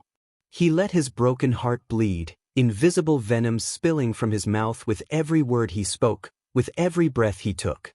He had to let it all out somehow. Surely people would understand that he just needed to vent sometimes, right? Some of you consider me a hero, some consider me a villain, some don't consider me anything other than a nuisance, right? Ha, he let out a very sad and pathetic laugh at that. But let me tell you one thing. I have been called many names in the past, yeah, and almost all of them? Well, pretty bad. Pretty bad. And it makes me wonder, why is the world so unfair to people like me? His strained smile that he kept on from the start turned into a frown at that moment, every movement visible clear as day with the light in his mouth. Many of you questioned what my quirk was, and well, it's a pretty popular debate topic lately, isn't it? Well, what if I say all of you are wrong? My quirk is nothing flashy, nothing great, nothing heroic. If it was, I probably wouldn't be there speaking to all of you, so just get out of that mindset that if someone's smart, that they must have an amazing quirk. It doesn't work like that. Instead of talking to all of you and hiding behind a shadow, I would pursue a heroic career if I had a great quirk, like people with all those amazing quirks are meant to, right? He smiled sadly again, putting a hand on his cheek. But what if I tell you that no matter what quirk you have, there will always be a career choice for you?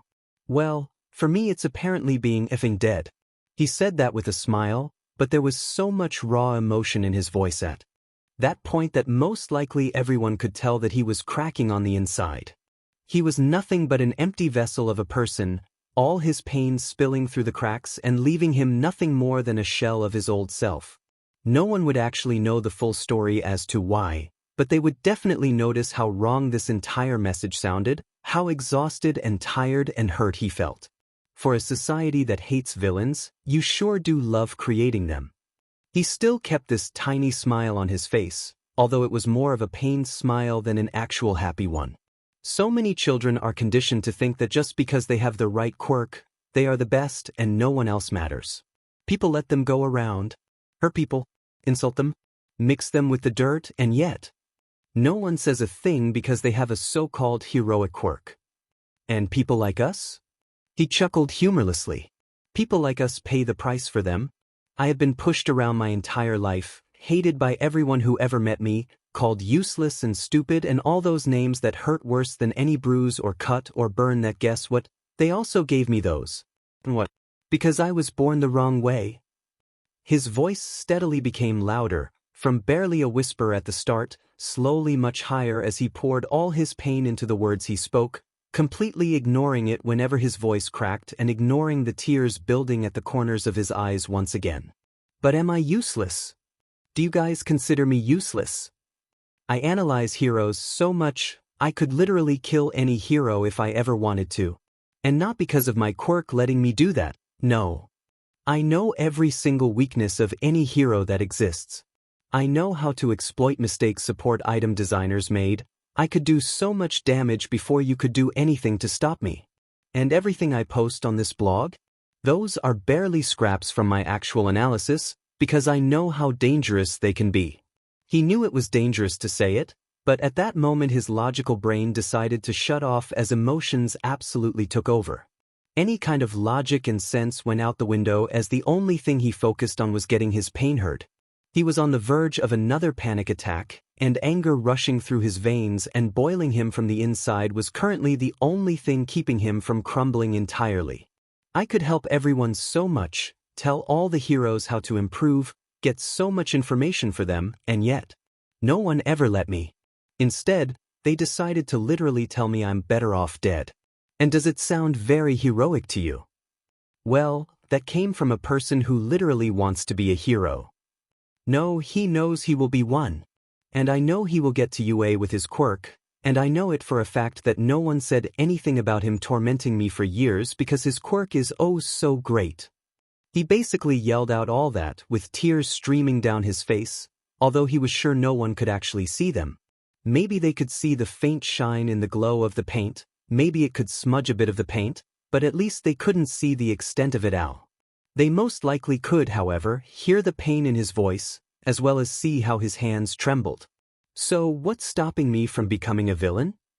His voice turned quiet again as he said that last sentence, and he was silent for a moment.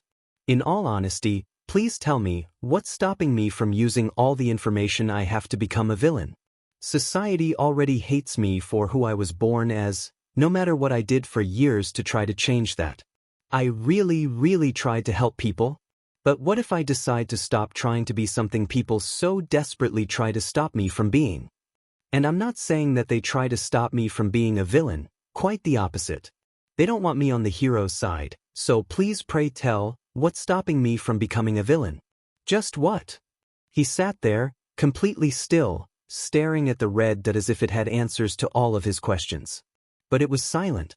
The entire house was silent. Izuku knew that saying all of those things was an easy one-way ticket to being labeled a villain, but at this point he was hurt so damn much he couldn't care less. No one loved him. Even his mother wanted to throw him away like the waste of space he was, so what was even the point in doing anything anymore? What was the point of trying? This is a really twisted society. You can't trust anyone, can you? People with great quirks but ugly personalities often become heroes, while people who so desperately want to help others are thrown away just because their quirk doesn't match up with what the society deems as heroic. His smile dropped again. This society needs to be fixed. I stopped holding on to the hope that there are good heroes today, but I feel like I still need some time to gather my thoughts before I come to a conclusion on how to fix it. I can say, however, that even All Might himself thinks I'm useless, and he told me today how unrealistic I am to ever think I could be anything other than dirt people walk on, and my own literal mother wants nothing to do with me only because I was unfortunate enough not to be born with a heroic quirk. So don't blame me if I become a villain. Don't FANG blame me. Blame the society. This is where the video ended, and he decided to screw it and upload the raw file onto his blog with no editing at all. After checking around 10 seconds of recording, he burst out in tears again, which was most likely why he couldn't rewatch it while keeping his sanity in check. He knew his identity was still hidden at least in the beginning, and he hadn't really moved at all through the entire video, so he knew he shouldn't worry about that. He knew, however, that he should most likely worry about what exactly he said, but the logical part of his brain still did not want to turn on, covered in sticky anger and sadness. He was exhausted, hurt, most likely dehydrated from all this crying, and he felt completely detached from reality. Making a decision to post this kind of a video was a really bad idea, especially an awful one to make while under such strong emotions, but he might not have any more chance to tell the world that he was in pain because of what they did. Izuku just wanted the pain to stop. Why wouldn't it stop? So he sent the video out with no tags, no description, no nothing, allowing the internet to see his pain and suffering for the first time during his career as a blogger. Turning off his laptop and plugging it in, he also decided to charge his phone before turning on the normal lights in his room and packing everything he wanted to keep, which consisted of some clothes, his costume, because he never really knew when he could possibly need it, all the money he had collected so far, some of his electronic things that he created, and a whole lot of tools for many different things. Like needles, for example, if he ever needed to sew his clothes back together, or really basic mechanical tools that would let him take things apart and screw them back in together. Also, he definitely took a knife, as he was not stupid and knew he needed to have a way to defend himself. Izuku was also paranoid, so for the past few months, he kinda expected to be abandoned. So he prepared a bunch of things that could help him in case it ever came to that. Which meant a bunch of survivalist items that could help him out, and also a lot of foods that would not go bad too soon and were easy to carry. Thank God for his paranoia. It really helped sometimes. When he prepared everything for leaving, he turned on his laptop again, cringing at the amount of notifications, self-doubt crawling at the back of his throat and squeezing his brain, but he absolutely ignored them, instead using the time he still had on his hands to figure out what location seemed like the best place to hide in. And in general, he had a few ideas. First one was a beach which people turned into a trash dump, but Izuku doubted that it was safe enough to stay in. Too many unknowns, he didn't even know if there would be any place that would shelter him from the rain, and what if the water ended up rising one day while he was sleeping? It could end badly. Another option was much further away, but seemed like a much better option. It was an area which had a lot of abandoned warehouses, as well as multiple other buildings that were broken down by time and, well, villains. That seemed like a much better option considering how many abandoned buildings were in the area, as it was a poor area to begin with, so no one would try to come in and repair the buildings. A bunch of warehouses were abandoned already around that area, and lately way less people tried to do anything about that place, mainly because lately some big villain fight broke out and the villain tried to run away through the alleys leading there. The heroes chasing after them ended up in that area while fighting them, so a lot of buildings got pretty badly damaged. Izuku knew he could use some metal scraps from the beach dump though, and then he could use them to secure himself a spot in one of those seemingly unstable buildings. After making sure it wouldn't end up falling on him, he could pretty much live there at least somewhat comfortably. Checking the maps for one last time, he quietly left his room, slowly going downstairs. While technically he knew his mother wasn't home, walking silently around the house was a habit he couldn't fully get rid of, simply because of how often he wanted to avoid talking to her. Not that he even wanted to get rid of it, it could be useful. And why did he go to the kitchen? Simple, he had to eat something. And if he was correct, this would be the last proper meal he got anytime soon. So no matter how much his stomach protested and how sick he felt at the idea of eating, he made himself some proper food which had a mix of everything that had the nutrients he could possibly need to survive some time while not making it absolutely gross. It was a mush of corn, peas, beans, some random vegetables he threw in, some cut-up pieces of ham and cheese, and all drowned in salad spice mix to make it edible. Was he going by any recipe? Nope. But at the very least it gave him an energy boost. It still felt like eating cardboard though, and pushing it down his throat took way longer than it should. Then, just like that, he went back to his room and grabbed his things, as well as put his laptop and phone in another bag before opening the window and sliding out. Throwing one last glance at his room, he sighed sadly, feeling tears in his eyes again as he turned around. There was no use in staying in this house, as much as it pained his broken heart to leave. They would only restrict him more and more if he stayed, and he couldn't afford that now. So he left, walking at a fast pace towards a new future. What he didn't know, however, was that in the morning someone came to talk to his mother while she frantically tried to search for him, calling multiple people to ask them if they knew where he went. And it wasn't the service worker she previously called. Is this the apartment of Midoriya Inko? A tall stranger with blonde hair asked the woman, who tried to hold back tears. Weiss? What can I do to help you? I came here to speak about your son, Midoriya Izuku. This was enough to make her burst out in tears. He's gone. The tall man visibly paled. A week before the video release. The day had been generally peaceful, and it was very quiet and comfortable in the UA's teacher long, which allowed Aizawa to finally relax and take a nap without anyone bothering him for once. That is, until Present Mike burst through the door and made his way towards the other hero, waving his phone around. "Show! Did you know that Umbra Voice made a video about you? Seems like you aren't as underground as you would hope so anymore." It instantly made his eyes snap open as he stared at the blonde, already feeling a headache coming. Those kinds of things always spell trouble. "How?" "I don't know, but you should probably look at it." Present Mike showed him his phone with the post and video on it. It's 5 minutes long, so shorter than most of his analysis videos though. Aizawa crawled out of his sleeping bag, irritated as he snatched the phone from his coworker's hands. Instantly opening the comments, he flipped through them, feeling a headache steadily grow the more comments about himself he read. "How did he find out about me?" He spoke up after some time, closing his eyes and pinching the bridge of his nose, trying to soothe the dull throbbing of an oncoming migraine.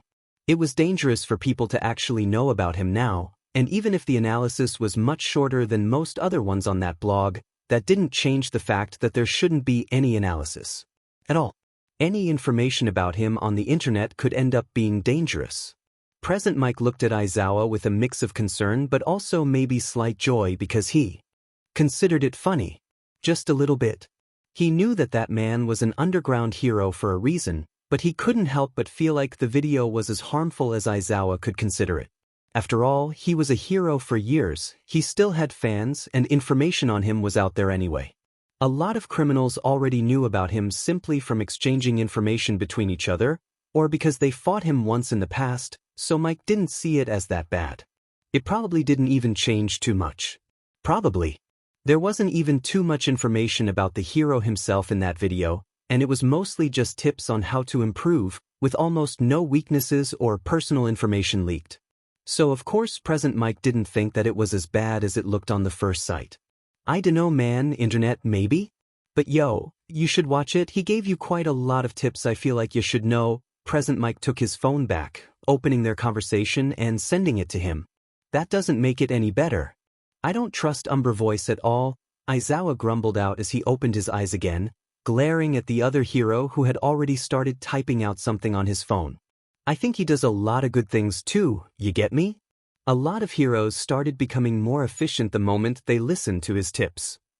Present Mike started tapping his foot on the ground, going through the blog again. "He gives valuable information to villains." "Sure, yeah, but he's mostly focused on helping the heroes, ain't he?" Aizawa sighed as he dragged himself towards the coffee machine, making himself very strong black coffee with a few too many shots of espresso because he couldn't deal with this situation without it. "We don't know what his true intentions are. It's illogical to trust him." "Come on, show. The guy doesn't seem too bad. I even joined his server to keep an eye out if you're so worried. He could still be a villain and use that website to advertise himself." "Well, yeah, I guess, but I feel like you're just mad because he talked online about you and he has a lot of followers, aren't you? I'm sure it won't be that bad." Aizawa sighed again, taking a long sip of his coffee from hell. "There's something off about him, so don't come to me when he ends up a villain." "Din, you really do have a grudge towards the guy, huh? Did he do something else to annoy you?" Aizawa did not answer, instead picking up a stack of tests he had to grade and ignoring the other heroes whining. Present Mike stopped trying to get an answer out of him pretty quickly, accepting defeat. But he could tell that yes, there is something off about the internet analyst. He could only hope that it was nothing bad though. At the back of his head, however, there was this uneasy feeling of his mind telling him otherwise. 2 days before the video release, Mina Ishido laid down on her bed with half of her body hanging off the mattress, holding a phone in front of her face in an ungodly position that her spine was most likely gonna protest against when she's older. But for now, it was the most comfortable position she could find, despite the way one of her legs started to slowly go numb. "Which hero do you think Umbra Voice is gonna make a video about next?" she asked suddenly, stopping her scrolling and looking at her friend who she invited over an hour earlier. The friend in question was a person she found on the Umbra Voice server and immediately befriended, and somehow they figured out that they live pretty close so they could meet up. Quickly they realized their sense of humor was pretty similar and they both wanted to be heroes, so why not stay in contact?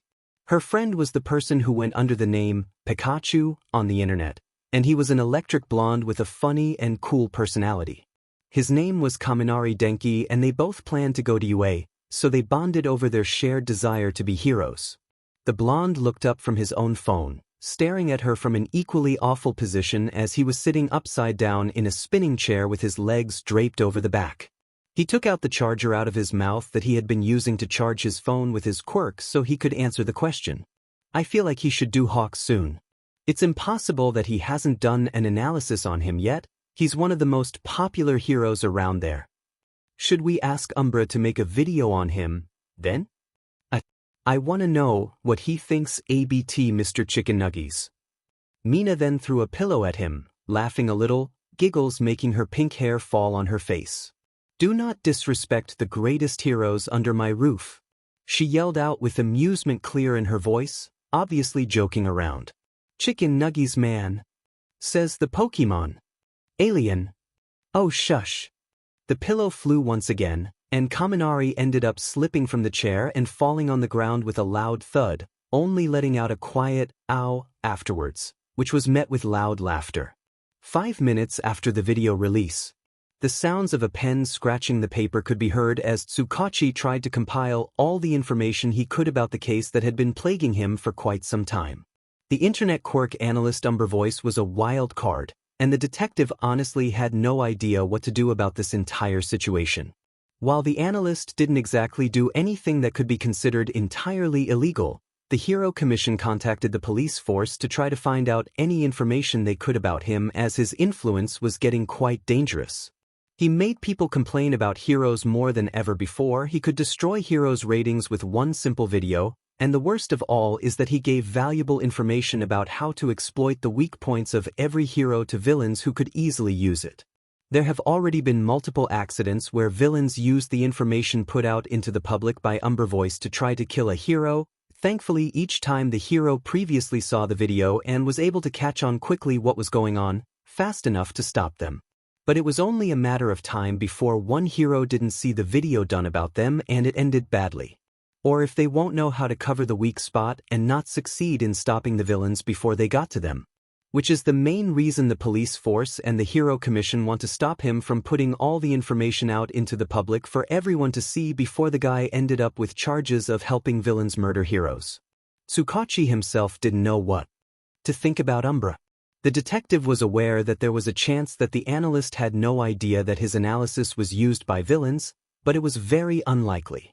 So his opinion on the analyst was complicated. The only thing he was sure about is that he definitely wouldn't want this guy to become a villain, and that he had to make him stop posting his analysis online. It was for the best if they could find him before anything bad happened and maybe convinced him to cooperate with the heroes. Having someone with such skills on their side would be great for the heroes.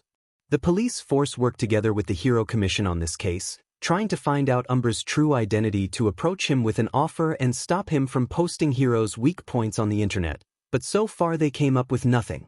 Umbra Voice had extremely good virtual protection, and even people with technology quirks couldn't get through it, which was driving Tsukachi insane because of how little they knew about the mysterious Shadow Man. All they could see was a silhouette in all of his videos, as well as a few not very helpful details that might be wrong or just a disguise. His voice was modified, and most videos seemed scripted enough that they couldn't tell anything about his personality past that he liked analyzing things and was really good at it. They didn't even know if the shadows were his quirk or not. So all in all, there was nothing they could do past analyzing all of his videos and warning the heroes about potential attacks from villains that knew their basic weaknesses and thought that it was enough to win. Currently, the detective had been writing a report of another video done by Umbra that he had just gotten the time to watch, even if it had been posted 2 days earlier. He was busy with a few other cases and some police officers had already watched it and told him that yup. As always, it gave them no leads whatsoever, so he wasn't too worried about missing something important. But he was forced to write a report anyway, which was irritating with how often the analyst made those videos. Just as he was finishing up the page and getting ready to go home, An intern knocked with 2 swift knocks on the door to his office. "Come in," he said, not looking up from his work. He really hoped it was either something quick or an important lead, and he wasn't being bothered for no important reason. The door opened and a plain-looking intern walked in, seemingly nervous, fidgeting with his fingers all the way. "Good afternoon, sir. Umbra Voice posted another video? As always. Did you watch the video already? Why isn't I think you should just watch it. It's important." Tsukachi put his pen down and looked up at the intern, who seemed nervous and maybe slightly scared, which immediately gave the detective a wave of red flags as to what the video was probably about. "I will. Anything else?" "No, sir." Tsukachi nodded for the intern to leave, and the young boy left the office immediately after, looking relieved to be out. Then, the detective turned on the blog and saw the new video had a completely black thumbnail and no description underneath, which was unusual for the analyst. Turning it on, he listened quietly to the video, and when it ended he had only one thing on his mind, which was, "Oh no, that was bad." 10 minutes after the video release. This agency technically shouldn't be involved in this case, but Sir Night Eye couldn't help but feel like there was something more about the seemingly innocent analysis blog. So he decided to take part in the investigation, because there was something off about Umbra Voice and he had to figure out what. So, of course, he was one of the first people to see the new video sent by the Shadow Analysis blog and alert the police force about it. He was right. There was something really wrong about Umbra, and now because of them, there was a chance he would become a villain. And that would be such a mess, considering the amount of raw skill some of those videos showcased. Immediately after watching the video, the first thing that Sir Night Eye did was something he did not expect to do anytime soon. He called All Might. The main reason behind it was that it was the biggest lead in the case they had. Umbra Voice had literally talked to the hero earlier that day and fully confirmed it on the video, which meant there was a chance that All Might knew his real identity now. So calling the hero about everyone he met that day made the most sense in this situation. There was absolutely no way he would pass up an opportunity to stop Umbra Voice before the man went full-on villain. Mainly because he knew that the analyst was extremely intelligent and would make a horrifying villain, so they had to stop him before he had any chance to do anything villainous. He hoped that All Might would be smart enough to actually work with him on this case, or at least give him the information he needed. If the hero stupidly refused, then they would be stuck once again, but this time with a time limit to find him before any damage was done. All Might didn't pick up too soon, and when he did, he sounded quite tired, which made Night Eye notice that it was literally the middle of the night and he probably woke him up, but who the hell cared about what hour it was when there was a dangerous analyst on the loose? "Hello? Why are you calling me at this hour? If you wanted to talk to me, you could have done it in the morning dash. Who did you talk to today? I need a list." Sir Night Eye's tone was serious and emotionless as he was prepared to send heroes to investigate every person that the #1 hero talked to during that day. "Why do you need it?" The tired hero seemed to become more serious too, hearing the tone. "As a part of my investigation, I have a suspicion that you met an analyst named Umbra Voice. He has confirmed you two met today, and it is the only lead towards his identity. It is a matter of life and death to a lot of people that you take this matter seriously." Umbra Voice. All Might seemed confused, which only made Night Eye pace around the office as he just wanted this conversation to be over already so he could focus on the case before anything bad happened. Internet blogger and analyst turned villain, an incredibly dangerous individual publicly helping villains. "So who did you talk to?" "He talked about me? I talked to a lot of civilians during the day. Can you at least give me a hint towards his identity? I can send you the information we have about him, but it would be for the best if you watched the video he posted around 15 minutes ago. I count on you to give me the list as soon as possible. It is incredibly important that we find him fast." All Might seemed silent for a second before finally saying, "I will," and hanging up, which made Sir Night Eye irritated as he still had no leads and All Might was absolutely no help. He could only hope that the #1 hero was smart enough to work with him at least for once now. The only thing he could do was wait. Half an hour after the video release, All Might watched the Umbra Voice video immediately after Sir Night Eye informed him about it, and in all honesty it terrified him a little. But not because the analyst himself was scary, no. It was because he recognized that silhouette. The green color, the slim figure, fluffy hair, the freckles, the entire confession. It all pointed towards the quirkless kid that All Might had saved from the sludge villain, the one who the hero had informed that he couldn't be a hero. This was all his fault. He had no idea that this kid could be such a well-known, intelligent analyst at that age, and now he was the reason behind this kid possibly turning to villainy and using that skill to hurt people. And as much as he wished he could be wrong, he knew that this wouldn't have happened if he just told the boy that he could be a hero if he worked really hard for it. Maybe he could even join the heroes as an analyst instead? Well, he would still have to work hard, as All Might couldn't imagine him being that good if he was quirkless, but his input would still be helpful. After some time, he forced himself to stop repeating the memory of the scene on the rooftop and instantly compiled all the information he could about the kid into a folder to send to Sir Night-Eye, as well as Tsukachi, who called him asking about the exact same thing barely a minute after his former sidekick did so. They both seemed extremely worried over the kid, Umbra Voice, as they called him, turning into a villain, and All Might could understand their concern, although not entirely.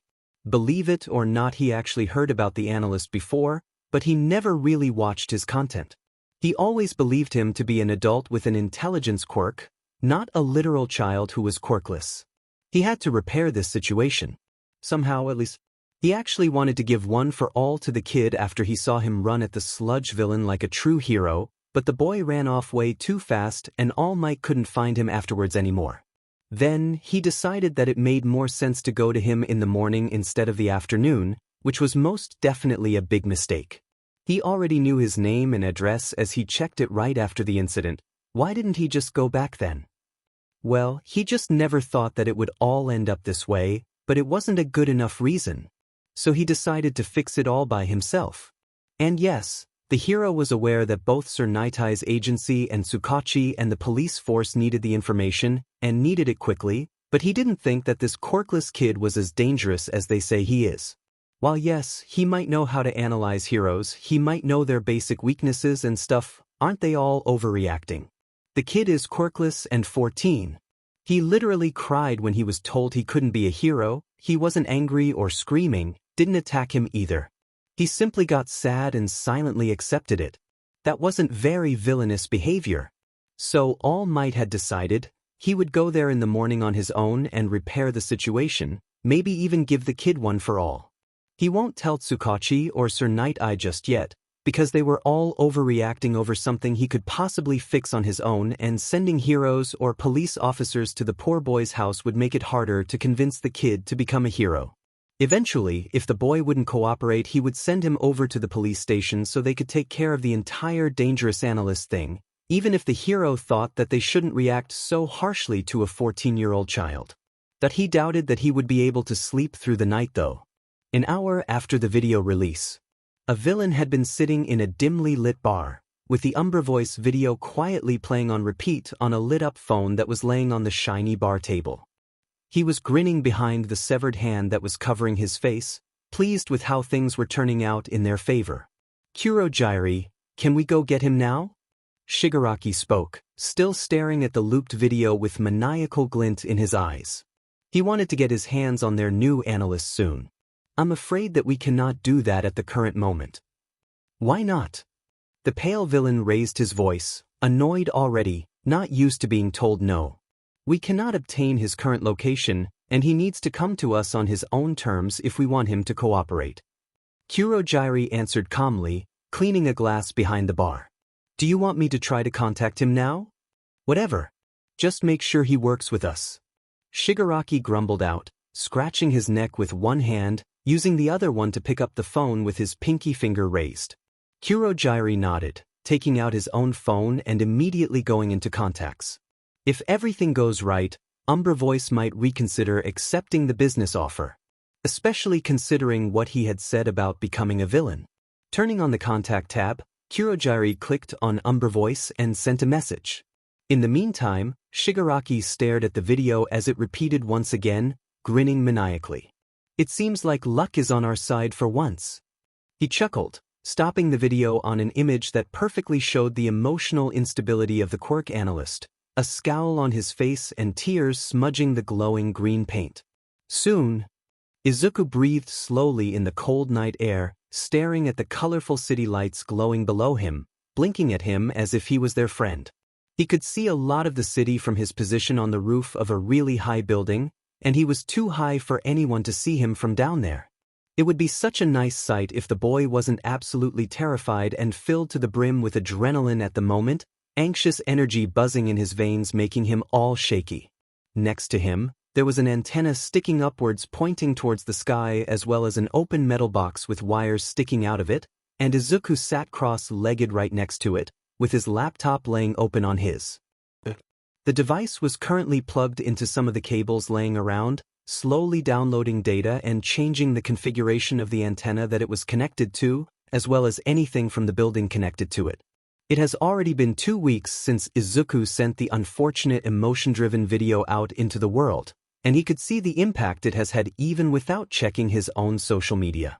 He could hear people talking about him, arguing about the message and what it meant for the hero society, arguing if he was a villain or the hero this society so desperately needed.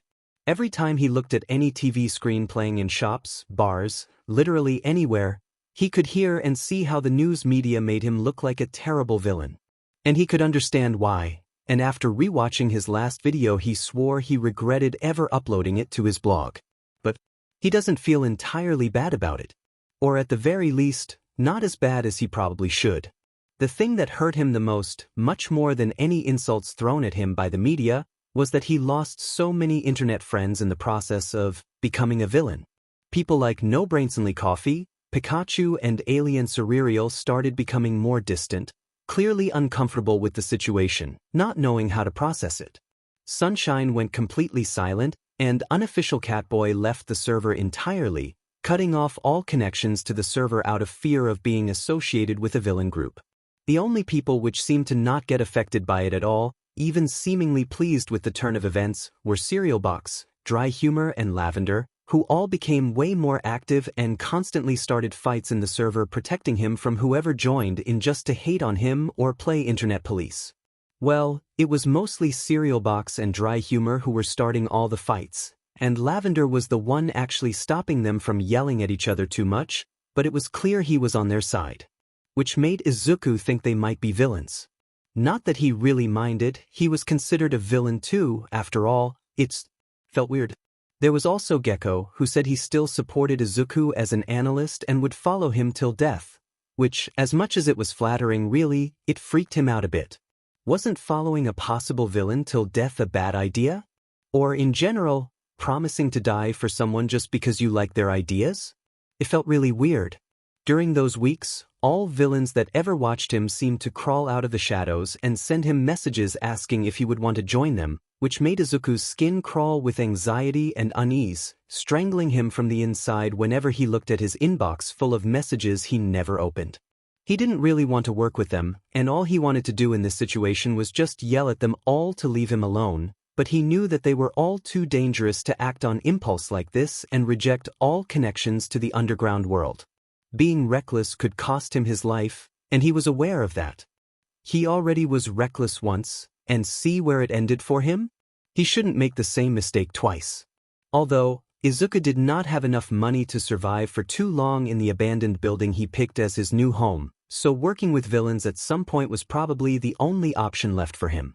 The money Izuku has saved would probably last him only 1 more month, maybe 2 if he was really careful with that, so he slowly started preparing for the time that he would be forced to cooperate with criminals simply to survive. Because heroes won't help him anymore.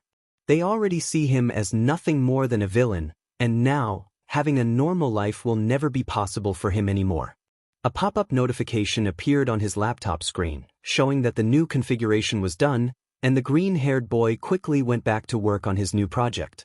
Currently, he tried to connect to an antenna and the exposed cables that belonged to one less known hero agency to latch onto their internet connection, doing his best to mask his presence there and gain information unnoticed. He also did his best to reprogram it, which would allow him to get into multiple different accounts that belonged to the people working for the agency that he was currently stealing both electricity and files from. Because yes, he was also stealing electricity from them. His fingers tapped quietly against the keyboard, moving at high speeds as he scanned through the information he has gotten access to.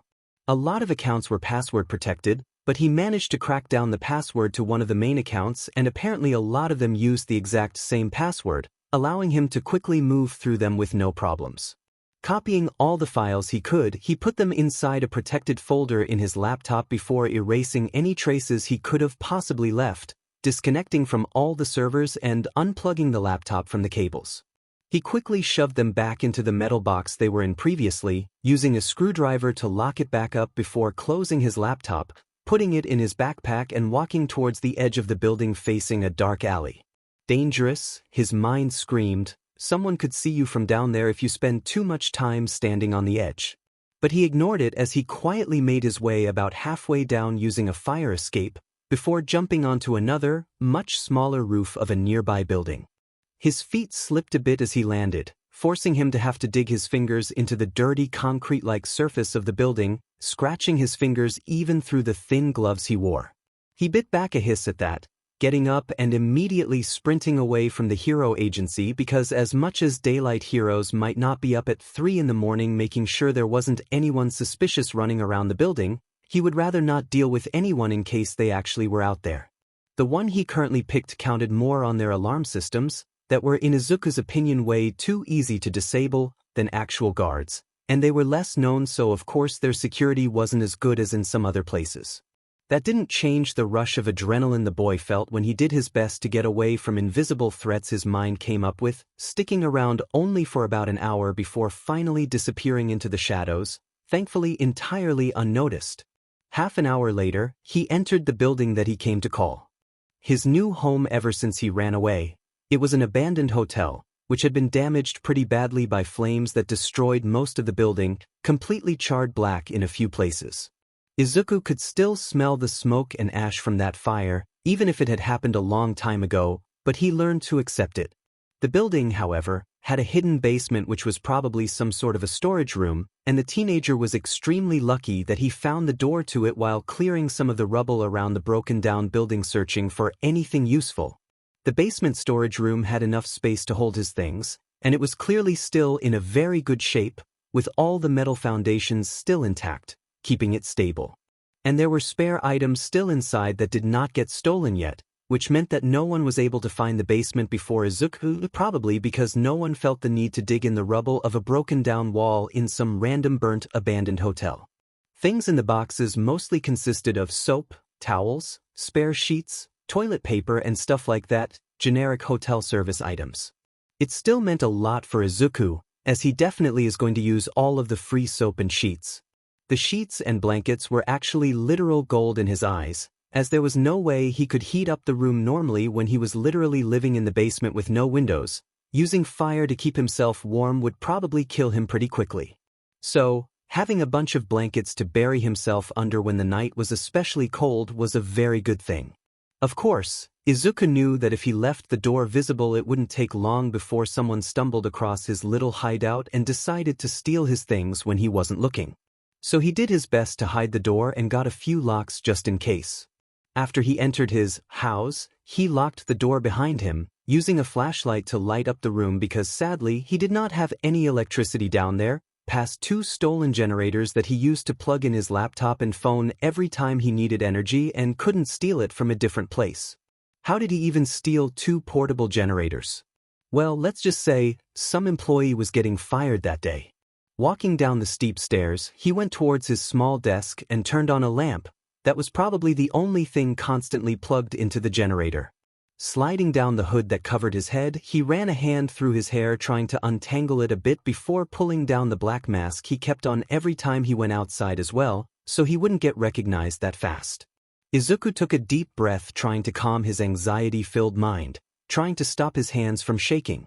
As much as he looked like he knew what the hell he was doing, he really didn't.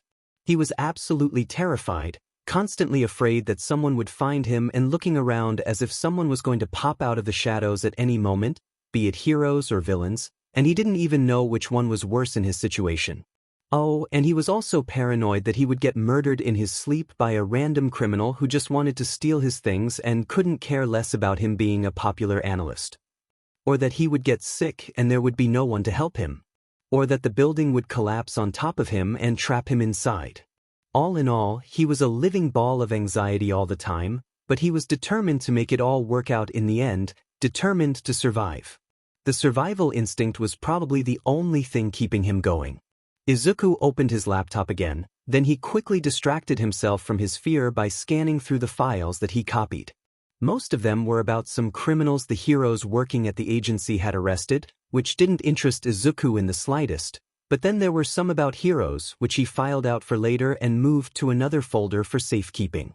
Because he was still quirkless and useless, he must have something to help him in case they tried to hunt him down.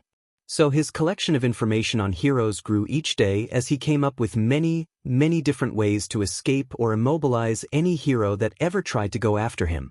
They already consider him a villain and he knew it, so he couldn't hold back with his information gathering for his own sake. He also started planning out a training routine that would keep him in shape to escape from heroes, as any mistakes he made could potentially be deadly. Dagobah Beach was Izuku's main goal currently, to clean as much as possible and take anything useful he could find from there to build some support items that would allow him to escape from any dangerous situation. He also felt like it would be useful to know how to fix things and give his life at least a bit more sense of normalcy. After copying down all hero-related files he could get onto another folder, he logged back into his Umber Voice blog, as always ignoring most notifications he got, trying not to think about them. It still caused his anxiety to spike, but he was able to shove it down. Instead, he searched for any new business offers coming from villains so he could get information on them and see if there was any way to get money without helping them kill anyone. As always, there was no such luck with that, and every message he got was suspicious as hell, leaving him irritated and anxious, wondering why in the hell did all of them ask him to help them in murdering people. He never said on his blog he was ready to hurt anyone, yet here they were, asking him to kill heroes as if it was just a normal Tuesday activity and not a literal crime. There was one offer, however, that always felt different, stuck at the back of the teenager's head like a stupidly persistent pest. It never left his mind, never let him forget about it, no matter how much time he spent refusing to acknowledge it. The offer that came from Lavender. The man never pushed him towards villainy, was always pleasant to talk to and straight up nice. And while Izuku knew that it might have all just been a manipulation tactic to get him to lower his guard down and possibly get kidnapped, there was just something different about it. The man, probably a villain, didn't straight up ask him to join them or help him kill people in the same way most other offers did. Lavender took time out of his day to ask Izuku how his day was going, giving him tips on surviving on his own even if the boy did not ask beforehand, and in general being very helpful. The man only asked him if he would be willing to accept the business offer from before twice, giving him time to decide without being persistent, and Izuku in all honesty was way too close to accepting it for his own comfort. Betrayed by his own mind and a part of him that craved at least a little bit of stability in life. Lavender told him that at first the only thing he would do was finding information about certain things, places and people, and sending it over to him, without even the need to ever meet up. And he would be paid for every piece of information he shared. It sounded way too good to be true, in all honesty. Which was why Izuku did not agree to that just yet, but he knew he might have to do so one day. His money was limited, his food supply was limited, and the entire world was against him. This offer might be the only thing to keep him alive in the future. It took him a few hours to go through all the information he gathered on the heroes, then analyzing and categorizing it. After he created a few more documents with pages of analysis of each and every single hero he could, he stared at the folder filled entirely with analysis, unsure about where to go with it now. A lot of possibly classified information. If anyone were to get their hands on it, they could tear down the entire hero society. And he was a massive glowing red target right now. Villains all the time tried to get to him, after all. Maybe he really shouldn't keep all of that in his computer unencrypted? Izuku took a deep breath at that thought, closing the folder as he decided it was a problem for the future version of himself. His eyes stared blankly at the screen as he thought about his awful life choices, and he didn't even notice that he'd been staring at the folder in which he kept his analysis videos. Blinking a few times, he clicked on the icon and looked at the dates of each video. The last one was the moment that he ran away, and ever since then he hasn't made any new video at all, too busy protecting himself to remember about his blog. People don't care about a villain like you anymore, a traitorous part of his brain whispered, they hate you. It seemed like this was where his career as a blogger ended, huh? He let out a pathetic laugh thinking about it. So much work, all gone, just because he decided to be emotionally unstable for a moment and let his emotions out. Maybe letting his mom take him away would be a better option than this. It definitely seemed better to him now, and at least he wouldn't be able to hurt any more people if he just complied with his mother's wishes. Clenching his teeth, he let out a frustrated sigh before opening up the Discord server, once again feeling a pang of sadness and the dull hollow feeling in his soul at the stillness and silence that awaited him. After people figured out that he didn't answer any messages on the server anymore, and he always used invisible mode so no one tried to bother him anyway, everyone just... The only people still on the server are there just to fight with each other, which was... It didn't make Izuku feel too good about it. He casually read through a conversation between Dry Humor and Cereal Box, who talked a few hours earlier about the best villains, and it made Izuku sad how much everything changed. From a hero-loving server it turned into a villain appreciation server, and he couldn't even moderate it without letting anyone know that he was still here. Because he was a coward. He didn't want to deal with the attention, he didn't want to deal with the consequences of his actions, so he simply ran away from everything. Coward. Useless. Lavender, of course, discouraged them from continuing their little fight after a bit, which was the moment the server became entirely quiet again. With shaking hands, Izuku clicked on the last message Lavender sent him privately and stared at the question. A simple question, really, just asking him if he has any information on a certain underground pro hero called Soulmark, but it startled the boy. This hero, isn't it the same one? While Izuku really didn't want to cooperate with villains, it just so happened that it was the last file he edited into an analysis form, and the hero was one of those that could threaten his safety the most at the current moment. The hero's quirk, Connect, gave them the ability to know the exact location of anyone for 24 hours after touching them, making them a huge danger to deal with, and if Izuku had to be honest, this person was one of main reasons he chose this exact agency to steal information from. They were a fairly new hero, barely 2 months in the field, so they didn't have enough experience to change too much, but their quirk was insanely powerful. All it took for them was to simply touch a person, and then there was no way to escape from them, no way to hide, and 24 hours of knowing the exact location of a criminal could allow the police to capture them pretty easily. And if the criminal didn't know what the hero's quirk was, their hideout location would be given to the police as well. Izuku should probably be happy about that the streets would be safer, that more awful villains would be caught, if not for the fact that he barely found out that the hero existed not too long ago due to the hero actually trying to capture him. Somehow, probably thanks to All Might, his identity has been leaked out to the general public, which he figured out at the worst possible moment while being outside, trying to buy himself some food. The underground hero saw him and went after him immediately, and Izuku managed to get away only because the hero was new to the whole business. If they had more experience, he might have been arrested by now. Scratch that, he definitely would have been arrested by now. That was the main reason why he partly wanted to get rid of the hero, as much as he hated the thought. He hated himself for ever letting that thought ever appear in his mind. It made him feel like his own brain was a traitor that tried to make him a villain everyone believed he was. He would never actually go against heroes if he didn't need to though. He still liked heroes and knew they did a lot of good, he was scared. And Izuku was fully aware how selfish that was, to give information about a brand new hero to a most definitely villainous organization, but he was just so DMN terrified that the smart part of his brain is not cooperating. His survival instinct screamed at him to remove all threats, to hide, to survive. He just didn't want heroes to capture him and lock him up. He was way too young to spend his entire life in jail with other criminals. It was terrifying that it was even an option right now.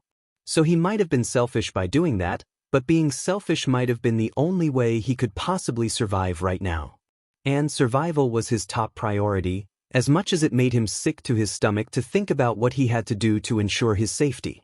Izuku took a few shaky breaths, trying to stop his body from shaking too much as he made a copy of the analysis file on the underground hero, trying to swallow back the fear.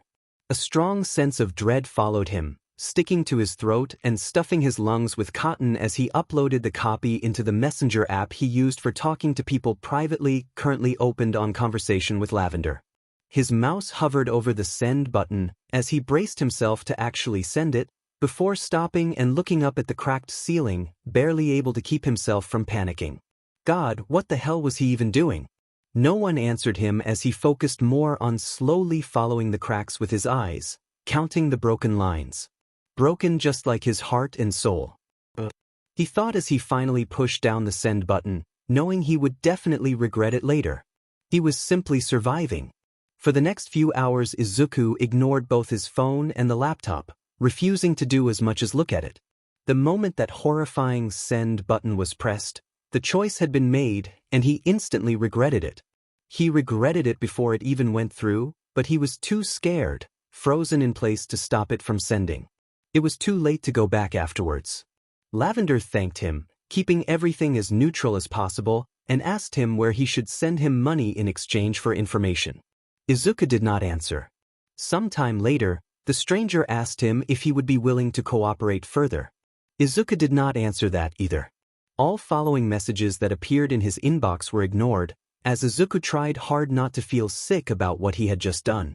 He might have just directly ended the career of a new, hopeful hero, and it made him feel like was the one who pulled the trigger, putting a bullet through their head himself, even if he didn't even know if they were actually going to get hurt because of him or not.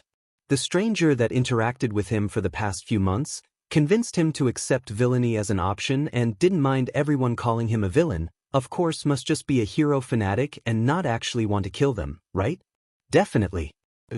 Of course. Dread and paralyzing fear of the consequences of his actions followed him constantly, paranoia gnawing at his guts making his breathing shallow as he stared at the ceiling on the verge of tears. One sentence continued to repeat in his mind. Why did I do this? He had no satisfactory answer. It was simple survival, after all, and he hated it as he felt the nausea take over. The best he could do was hope he wouldn't throw up and waste some of his limited supply of food. After an hour of sitting curled up in front of the laptop, dissociating slightly in the dark room of the abandoned hotel, he finally decided to drag himself to bed. He doubted that there was anything that the boy would be able to do even if he tried. His legs felt stiff as he forced himself to stand up, immediately dizzy from the sudden movement and lack of oxygen in his brain. Was he hyperventilating? He probably was. Pushing himself against the desk, he slowly regained his balance and took a few cautious steps forwards. Then he dropped himself onto the ratty mattress he used as a bed, immediately covering his head with the pillow, trying to stop the annoying thoughts from making him want to throw up. It didn't help much, as they were just as loud as ever, screaming and scratching and gnawing at his brain like a pack of angry dogs. Izuku covered himself with a pile of blankets, ready to fall into a coma for the next few months, but sleep never came to greet him. His eyes refused to close as he stared at the laptop on his desk, thinking about how terrible of a person he was. For the next few days, that was the only thing he did. He couldn't sleep, couldn't eat, couldn't do anything without the paranoia crawling on his back, invisible spider legs making him internally itchy, causing all his hairs to stand up with fear, so he just didn't. Didn't sleep, didn't eat, didn't do anything. Instead, he downloaded a simple mindless game about collecting cats and spent this entire time focusing on it and nothing else. Somehow he collected over 200 cats during that week without realizing. He completely neglected anything else, thinking only about rainbow fairy cats. It made him wonder if this was what being on drags felt like. It must be nice to just disconnect from the world like this with a simple pill. Oh, wait, he probably shouldn't think about that. When he finally left his hideout for the first time in a week, it took a few minutes of aggressively squinting for him to be able to see anything in the bright sunlight, even though it was late and he was wearing a pair of strongly tinted sunglasses.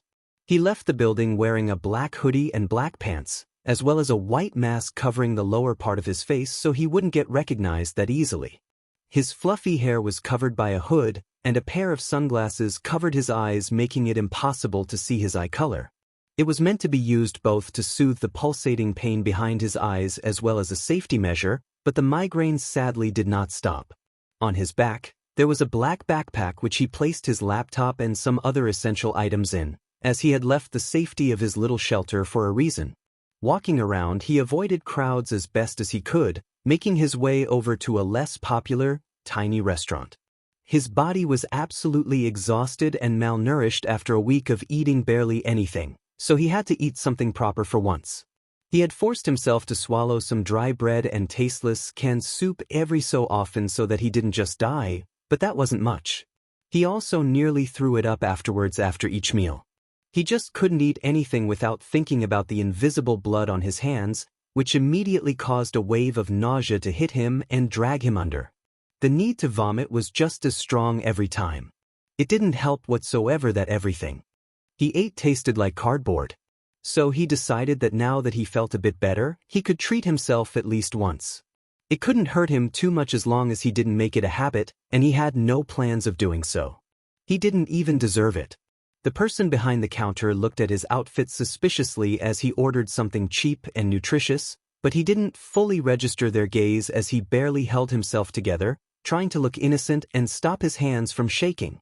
Thankfully, the stranger did not comment on how he looked or acted, so he was out of the restaurant as soon as possible with the food secured in a bag and an invisible rock in the pit of his stomach, an internal voice complaining that he wasted money. Izuku's footsteps were quiet as he made his way through the dark alleys of the city, hiding within the shadows from anyone walking around at this hour with a certain building in mind. A fire escape cracked loudly the moment he stepped on it, making him cringe as he slowly climbed the rusty metal stairs towards his destination. He prayed it wouldn't break under his weight, because it certainly didn't sound too stable. As he jumped over the railing at the top of the metal staircase, he landed on the roof with a soft thud, walking over to a big ventilation unit. The boy crouched in front of it, squeezing himself into a small hiding space between the metal boxes, hidden from anyone who could possibly see him on the roof. This building was not being used, so the ventilation unit was turned off. Therefore, he could use this place to eat the food he got before continuing his mission. Eating was still quite hard. He could barely force himself to swallow the tasteless meal, but he knew he needed it, and it was still better than the canned soup and dry bread. He waited in that place for about 3 hours, letting his first full meal in a while settle in his stomach without fear of throwing up the moment he moved. He also spent the time enjoying the cold air for the first time in a week, mindlessly scrolling through social media on his phone, stealing Wi-Fi from a nearby building. When he decided he waited enough, he collected his things and stuffed them all in his black backpack, ready to go instantly after. The sky got dark already and it was quite late, so he knew that as long as he didn't bump into any underground heroes, no one should bother him. Izuku moved quickly, jumping from one roof to another, carefully making his way through the city. He was silently grateful for his good sense of balance, as it kept him from falling to his death. Sure, he still tripped sometimes, but not nearly as much as he would have otherwise. Izuku made his way to the same hero agency he stole information from last time, climbing onto the roof in pretty much the same way, going by memory as he unscrewed the metal plate and connected his laptop to the database.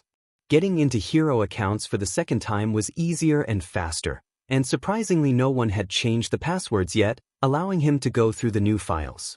Most were about criminals, as always, but one thing caught his attention. The underground pro hero Soulmark went missing about 5 days ago. No one can get in contact with them. Any information on the missing hero is valuable. Izuku. He didn't know what he expected if not this, but the terrifying confirmation that he helped a villain take down a hero made his body freeze up in panic.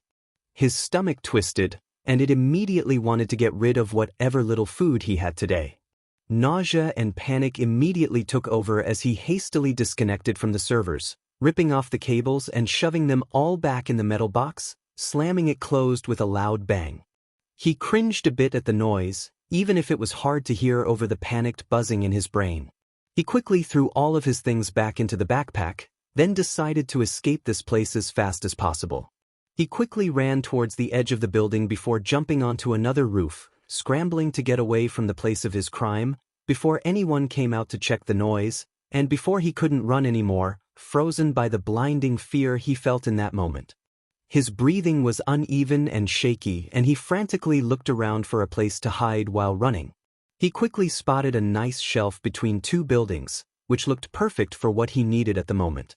It had metal railings on both sides and a bunch of various metal boxes and pipes shoved between the two walls, making the little shelf secure and secluded from the outside. Everything was rusty and old, and it gave him hope that no one would bother him for a bit as he tried to calm his racing heart and acidic thoughts. He descended down a white metal ladder attached to the roof and stopped about halfway down, hanging off it pathetically. He lowered himself enough that when his feet hit the railing as he dropped down on it, it didn't make as much sound as he expected. Stepping carefully over the rusty pipes, he squeezed himself into a corner and finally allowed himself to panic freely, no longer in survival mode. No longer did the adrenaline of possibly getting caught keep him stable. He still choked down all sounds his body wanted to make, barely stopping himself from screaming and crying because he did this to himself, and getting the attention of someone unwanted is the last thing that he needed. But it still hurt. Because he was drowning in the self-hatred that came with following his selfish desires, because he knew that it was no one else's fault but his that the hero went missing. Probably got kidnapped or tortured or killed, just because the boy was a mess and decided to make an impulsive decision that cost someone their life. Tears gathered in the corners of his eyes and he aggressively wiped them away with shaking hands, holding himself back from sobbing because he didn't deserve to cry over a hero whose career ended way too quickly thanks to him.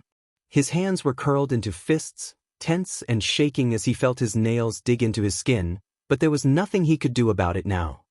He's pathetic, isn't he? Everyone who calls him a villain is right now. He's a villain. And no matter what he does after this, he can't change that fact. It's all set in stone.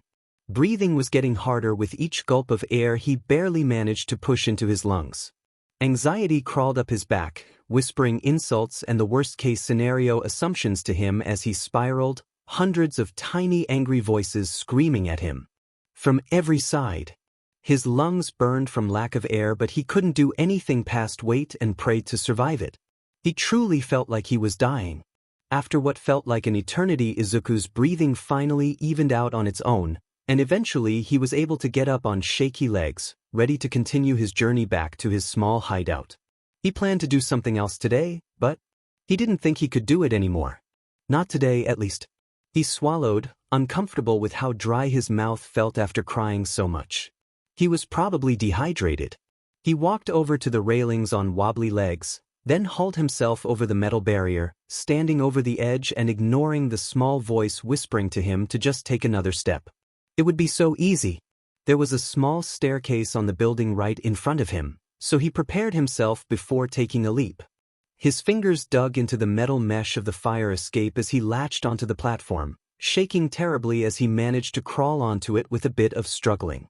It wasn't even that big of a jump, he has done it multiple times before, so why was he suddenly so out of breath? Izuku then made his way down the fire escape, only relaxing a bit once his feet touched the ground, with no more risk of panicking while standing on the edge and falling to his death. The walk back home lasted a long time as he walked quite slowly, dragging his feet behind him thanks to the anxiety that never left. It curled around his mind like a snake, squeezing his mind and preventing any logical thoughts from forming. It made his breathing shallow this entire time, and walking faster was practically impossible in the haze of lingering panic. The fear might have loosened, but it never truly left, sitting at the back of his head at all times and watching him with thousands of eyes. It never let him calm down any more than barely functioning. When he finally got back home, the small space felt suffocating, making him desperate for any kind of distraction that could possibly stop him from leaving again, running away like a coward, and eventually passing out in a ditch from exhaustion. He dug out his laptop from his backpack, feeling nauseous at the mere sight of it before he pushed past that and turned it on. He rubbed his sore, still stinging eyes as the screen lit up, letting the sunglasses slip off from his head. He forgot he even had them on, but it made sense now why it was so hard to see anything. He just assumed that it was panic and tears that blurred his vision so much before. A few new notifications popped up on his screen, showing multiple new messages from a few people. The notifications took all of his attention now, even if he felt sick looking at them. Some new hero wannabe asked him to analyze their quirk so they could be a better hero. What a joke. He let out a pathetic laugh as fresh tears pricked at the corners of his eyes. He's a villain now.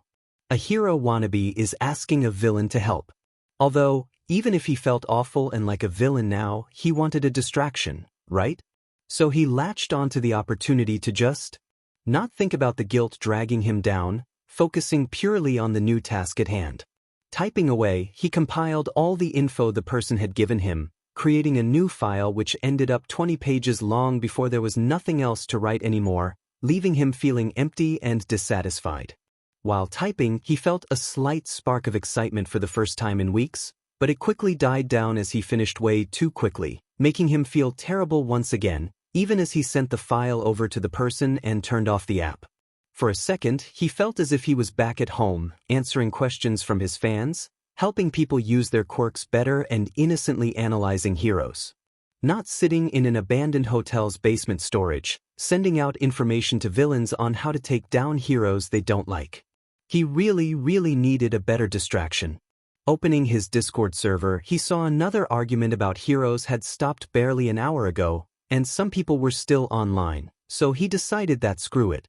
He needed to talk to someone, or else he would go crazy with his own depressing thoughts and drown in self-hatred until there was nothing left. Umbra voice, hello. Is anyone online at the current hour? It was about 3 in the morning, so he wouldn't be surprised if no one was online. Yet, a typing bubble has appeared, meaning that someone was still awake. Dry humor I am. So you finally decided to show your face in here after the video? Umbra voice, I just needed some time to deal with private matters. Izuku hoped that the professional response wouldn't make him seem like a prick, but he really did not want them to see how emotionally unstable he currently was, despite the fact they all saw the video and most likely knew already. Dry humor, everyone needs to let go of their anger sometimes. Dry humor, I don't understand how you can keep supporting heroes even after all they did to you. Dry humor, don't you want to make them pay for the pain they caused? Umbra voice, I'm not a villain. But he was very much a villain, but he wouldn't say that in a public space. Even if he should show them what kind of a monster he really was. They deserve to know. He didn't deserve any support anymore. Dry humor in the eyes of the heroes, you are. Dry humor, so why not embrace it? Dry humor, show the world what they did. Dry humor, make them pay. Izuku was slowly growing more and more uncomfortable with the conversation as it went on, as clearly dry humor wanted him to become a villain.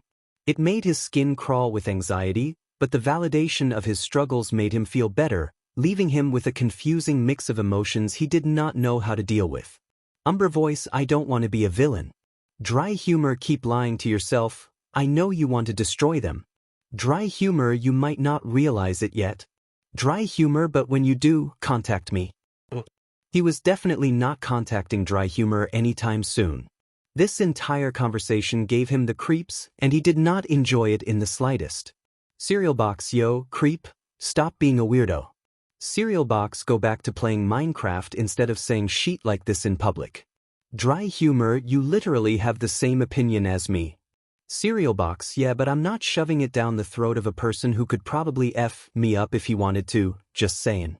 Dry humor, I will kill you for this. Cereal box, creep. Cereal box, how you gonna do that? Stalk me? Umbra voice, can you too? Please stop arguing. Dry humor, whatever. Dry humor, just contact me when you change your mind. Umbra voice, did you just reveal that you're a villain? Dry humor, villain or not, who the F cares? All I'm saying is that you should go apes hid if you want to. Cereal box, not very reassuring. Dry humor, shut up. Umbra voice, is there anyone online past you too? There was no response for a bit, before a bubble appeared, showing that no Brainsonly Coffee was typing. It quickly disappeared though, and there was no message sent, so the person might have changed his mind about talking to them. And Izuku can understand that. This entire conversation was creepy and the boy didn't blame him for deciding not to become a part of that. Lavender, I am online, if you need my assistance.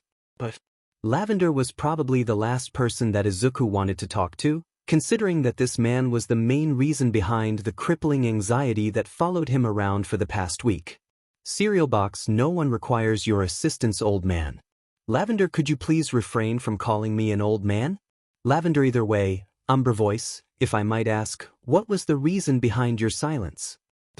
This made him uncomfortable once again. Umbra voice, I don't want to talk to you. Lavender, I understand. I wish, however, that you would reconsider your opinion on me. Umbra voice, can we not talk about it here? Cereal box, sharing dirty secrets? Dry humor, now you're being nosy. Cereal box, I'm not. Cereal box, this is a public space. Izuku hated how this entire conversation was, indeed, in public, and he already regretted ever saying anything. He could have just kept playing the cat game on his phone as he did for the past few days. Lavender, all right. I will contact you privately then. Just as Lavender has sent the message, another notification popped up on Izuku's screen, showing that he was been contacted through private messages once again. Private messages. Lavender, hello. I hope I have not done anything that could anger you. If you wish, I can give you the payment for the information on Soulmark and never ask you for your assistance ever again. Izuku hated the idea of taking money for what he did, but, at the same time, he needed money to survive. The hero was already gone, there was nothing that he could do to change that, so why not take the money? It made him feel sick to his core, filled with poisonous self-hatred and deep-rooted anxiety, and he felt like he could throw it all up at any second, but despite that he pushed through his paranoia and guilt, deciding to do something for himself for once. He might not deserve it, but he was selfish anyway, wasn't he? Umbra voice, all right. Lavender, good to know your decision. Could you come by this location tomorrow at 10 p.m.? Lavender then sent a link to a certain location, and it definitely looked shady as hell. It made Izuku rethink all of his life decisions leading up to that one, because clearly everything went wrong. There was no way in hell that the man wasn't just trying to kidnap him or something. He wasn't that naive to think otherwise. He was not that stupid. Umbra voice, give me a few more days. Yeah, he would. He would figure something out, eventually. And if he ended up getting kidnapped anyway, he definitely deserved that for basically killing a hero. God, this was such a mess. 2 weeks. Izuku had roughly 2 weeks to find a way to get the money that the villain wanted to give him without getting kidnapped or murdered. The location was shady as hell, and there was no way he could just walk in there unprepared and come out of it alive. That's just how it was. Lavender managed to make a pro-hero disappear in about 2 days after getting some basic analysis on them. It was enough proof to tell Izuku that risking it was not worth it. But he really needed the money. If he could, he would just refuse to meet up, staying safe in the comfort of his small hideout. He could continue analyzing heroes and maybe go back to posting things on his blog. He could talk to his Discord friends again. He could start doing yoga in his free time or something. Anything that wasn't selling valuable information to villains. But seeing the pile of money he saved slowly became smaller and smaller, filled him with ice-cold dread. He couldn't get himself any job now because everyone knew his face. They knew that heroes were looking for him, as the mystery of Umbra Voice has become a sensation on its own, posted everywhere on social media. All thanks to the media vultures who didn't care about accuracy or the person whose identity they destroyed simply to get views from people clicking on their articles and that sweet advertisement money. The entire internet quickly became filled with articles talking about the boy in the worst possible light the moment the government admitted to looking for him, full of attention-grabbing titles calling Umbra an aspiring supervillain on the loose, planning to murder all heroes. It made Izuku feel sick. He felt nauseous at the mere thought of hurting heroes, and yet, everyone believed he was out for blood. What was worse is that this image of him in the media was quite popular, too. The amount of people who did absolutely no research but believed the media blindly and agreed that heroes should capture him and throw him in jail to rot was astounding. He would never actually do what they write about him, but how could he prove it to the world? No matter what he did, people wouldn't believe him. Although, Izuku probably shouldn't be the one complaining about injustice. After all, didn't he basically kill a hero already? Maybe they just have some sort of foresight quirk and this was really how he would end up in the future? Maybe he really was a villain in the making? The thought alone made Izuku shiver, anxiety squeezing his throat made it hard to breathe again, although that was the norm for him nowadays. The boy pushed himself away from the computer screen, turning around and staring at the wall instead, trying to swallow back the fear as he latched onto thinking about any possible ways to get out of this situation instead of the situation itself. It was simply easier to think about the future rather than the current moment. Soon enough, Izuku created himself a plan of action.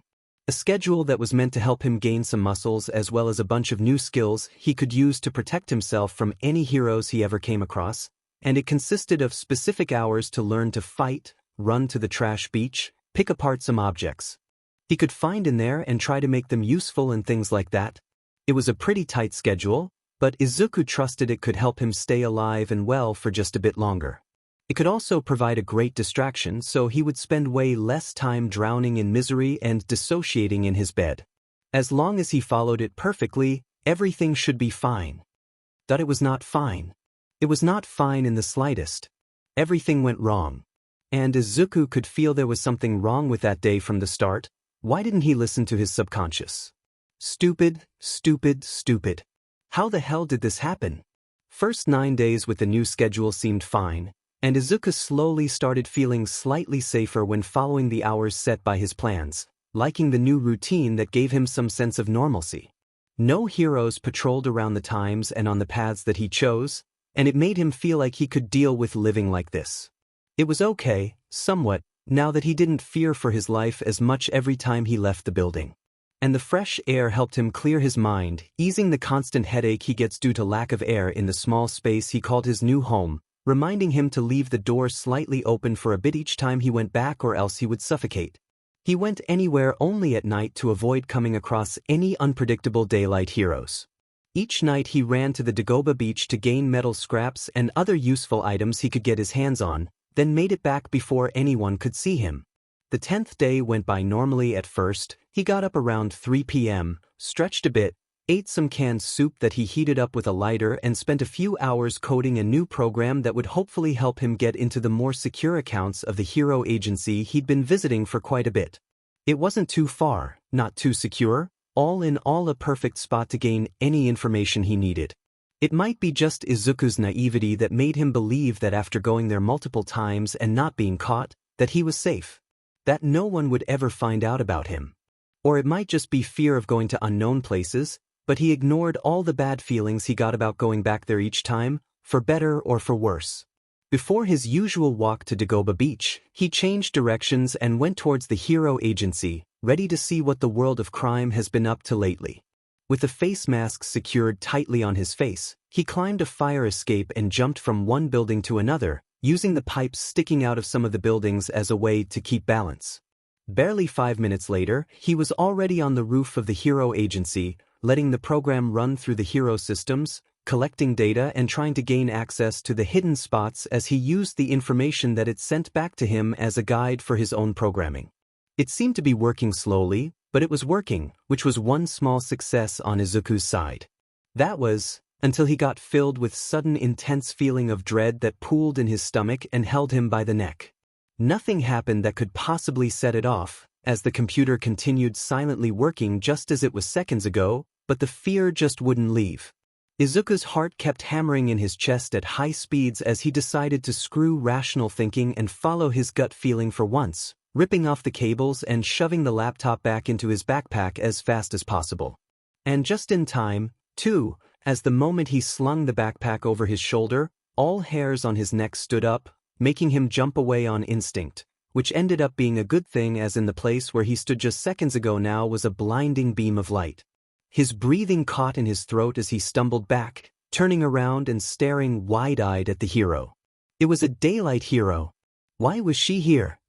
A woman in a blue costume with golden feathers attached to the arms and legs stepped closer towards him, her hands glowing brightly as she prepared another attack, and Izuku decided not to wait any longer while his brain supplied him with all the information he ever heard about her. Blindshine, pro hero for 5 years, has been a sidekick in Endeavor's agency for about 3 years before leaving to start her own business, partnering with modeling businesses to stay afloat. Quirk, beams of light coming out of her hands like lasers, can work either by blinding a person, pushing them away like a gust of wind, or entirely burning them. Hard to control. Hard to move when the attack is in action. 10-second recharge time. easy to avoid by looking where the attack is going to hit and moving out of the way in time. Izuku let his thoughts run wild, powered by adrenaline as he sprinted towards the edge of the building, stopping for half a second to see if the hero already recharged her attack, only for her to yell out, "Stop. In the name of law, you're arrested." Yeah, he didn't really feel like sticking around. Just as another beam came hurling towards him, he bounced to the side and jumped off the roof, barely managing to land on another one a floor lower, landing via a roll to lessen the impact it had on his body. He immediately sprinted off, breathing quick and shallow as he tried to squash the panic threatening to choke him and make the situation worse. Panicking wouldn't help him in any way. 3, 4. Running on the edge of the building, he heard the hero run after him, yelling something that he couldn't hear over the voices screaming in his mind and the roaring of wind in his ears as he focused on counting the seconds. Hero cannot move her hands while using the beam, could be evaded and taken from the side. Any kind of attack to the stomach area or attack from behind while the attack is in motion could work to neutralize the threat. Izuku pushed down the nausea that he felt at his brain, saying, "Neutralize the threat," because he knew what his subconscious was hinting at, but he really did not want to acknowledge it. Not now. 9, 10. He slid off the rooftop just as another beam of light flew right past him, a wave of heat barely missing him. His feet hit a metal ventilation unit just a second later, and he was already back to counting. He pushed himself off the vents, jumping over a metal railing and hanging off it on the other side, jumping onto a balcony below. Then he made a risky decision to slide down a pipe that ran down the wall next to him, keeping count in his head to know when to throw himself off of it. The beams of light were instant, and the only way to avoid getting hit by them is knowing a second early they are coming. Covering the quirk user's hands in water or oil could make the laser beams break apart and not be as effective, and boiling oil could hurt the user, discouraging further quirk usage. Just as the silent counting hit 10 again, he pushed himself off the wall, and just as expected another beam flew past him just in time. The boy fell onto an umbrella over a shop, and it ripped almost instantly, making him fall though, but at the very least the impact was lessened enough for him to get up and start running. Mirrors could potentially be used to redirect the beams, theory untested. Cutting off the hands would make the user potentially quirkless. Izuku sprinted into the alleys, letting the adrenaline guide him as he ran further into the city, trying to lose the hero in the labyrinth of buildings. Sadly, it wasn't as easy as he hoped for, although he was happy that he never posted any analysis on the hero on his blog. She kept firing beams every 10 seconds without ever stopping to throw him off, making it possible for him to dodge every single one. If she stopped firing them for a few seconds, he would have no idea when the next one was going to strike, and he wouldn't be able to dodge as efficiently. But the hero did not think of that, too eager to capture him to think logically about their quirk usage. They never thought logically about their quirk usage. Slowly but surely his body was growing tired from the running, and the fact he had his laptop and a bunch of other things on him, as well as the fact he did not eat too much this past week, all combined made him exhaust much quicker. Especially when running in such terrain, in open space. Fighting a hero with a quirk like this in open terrain gave the hero an advantage, while spaces with a lot of walls and objects to hide behind would make the quirk user unable to continue firing without planning ahead. Izuku's mind ran miles a second as he tried to find a way out of this situation once it became apparent he couldn't outrun the woman. Eventually, he saw an abandoned building with a broken window, which he jumped through, hoping there was going to be something to protect him from the blinding fiery rage of the pro hero. It was some sort of a broken-down restaurant, he thought as he ran through it, but he didn't notice that he made a mistake getting inside until it was a bit too late.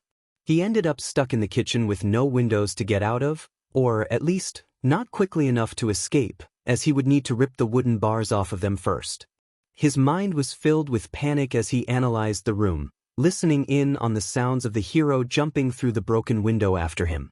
Izuku's eyes immediately zeroed in on a big metal door in the far corner, and he didn't even think twice as he ran into what he assumed was the freezer, slamming the big and heavy doors behind him. Then he picked up 2 bent metal shelves and connected them together, feeling sweat build up on his face and neck as he heard the hero enter the kitchen. The shelves seemed stable enough for him to attach them to the freezer's handle, and he used some zip ties that he kept in his hoodie pockets, for special occasions, to zip tie it all together, to make sure it didn't budge. The hero by then realized he wasn't in the kitchen, and immediately tried to open the freezer, but thankfully the metal construction the boy made stopped the door from moving. Izuku breathed out a sigh of relief. Right before the realization hit him, he was literally locked in there. His breathing picked up again after that realization as he frantically searched for a way out, only to find none. Just cold, unfriendly metal walls of the freezer greeted him, and he could hear the hero yelling something from the other side, which he didn't really focus on at first until he heard what sounded like radio static. The hero was calling backup. Soon the police will come, they will open the door and arrest him. He will rot in jail forever. No escape. The need to throw up was strong as he curled up in the corner of the freezer, hyperventilating. There was just nothing he could do. It's the end for him. Lavender. He knew asking a villain for backup was risky as hell, and he had no idea if the villain would even get there in time, but there was nothing else he could possibly do in this situation than just cry and pray to whatever deity is out there for help. So, he forced himself to swallow back the tears, and even if his vision was still blurry and his breathing was shallow, he opened his backpack and pulled out his laptop. He placed it on his lap, still sitting on the cold, dirty floor of the abandoned freezer, hating how he made such a foolish decision. He quickly clicked on the icon that took him to the conversation with Lavender, and swallowed the bile that tried to choke him as he typed out a message. Umbra Voice, please help. Umbra Voice shared a location. Umbra Voice shared a file. Umbra Voice hero at Umbra Voice stuck in a freezer. Izuku did not care about typing out the entire situation, as he could barely even see the keyboard through the tears, and he was about a few seconds from having a full-blown panic attack. Izuku tried to count his breathing, but the hero banging against the door and repeatedly using her quirk on it made it not work too well. His fingers dug into the skin on his thighs as he choked, feeling like he's got stuck in there for eternity. Seconds stretched out terribly with only the sound that surrounded him being one of constant banging on the metal, echoing through the dark room. The room was lit up only by the boy's laptop, which was still open on the conversation with the villain. Eventually, the poor door finally gave in, opening up to reveal the angry woman standing in front of it with glowing hands curled up in fists. She seemed set off as the glowing rose in intensity. Light from the outside pooled into the freezer room from the gaps around the hero, and Izuku pushed himself as far as possible, with his back pressed against the wall, barely breathing. His entire body shook as he stared with wide eyes at the hero, fear now fully choking him as he couldn't rip his eyes away from the set-off woman. Is she going to kill me? She looks angry. His mind hissed out, making him tremble more. And then all of a sudden something in the air shifted, and purple mist spread out under the now surprised hero. She tried to shout something at him, but she didn't have enough time to do that as the ground underneath her seemed to split open.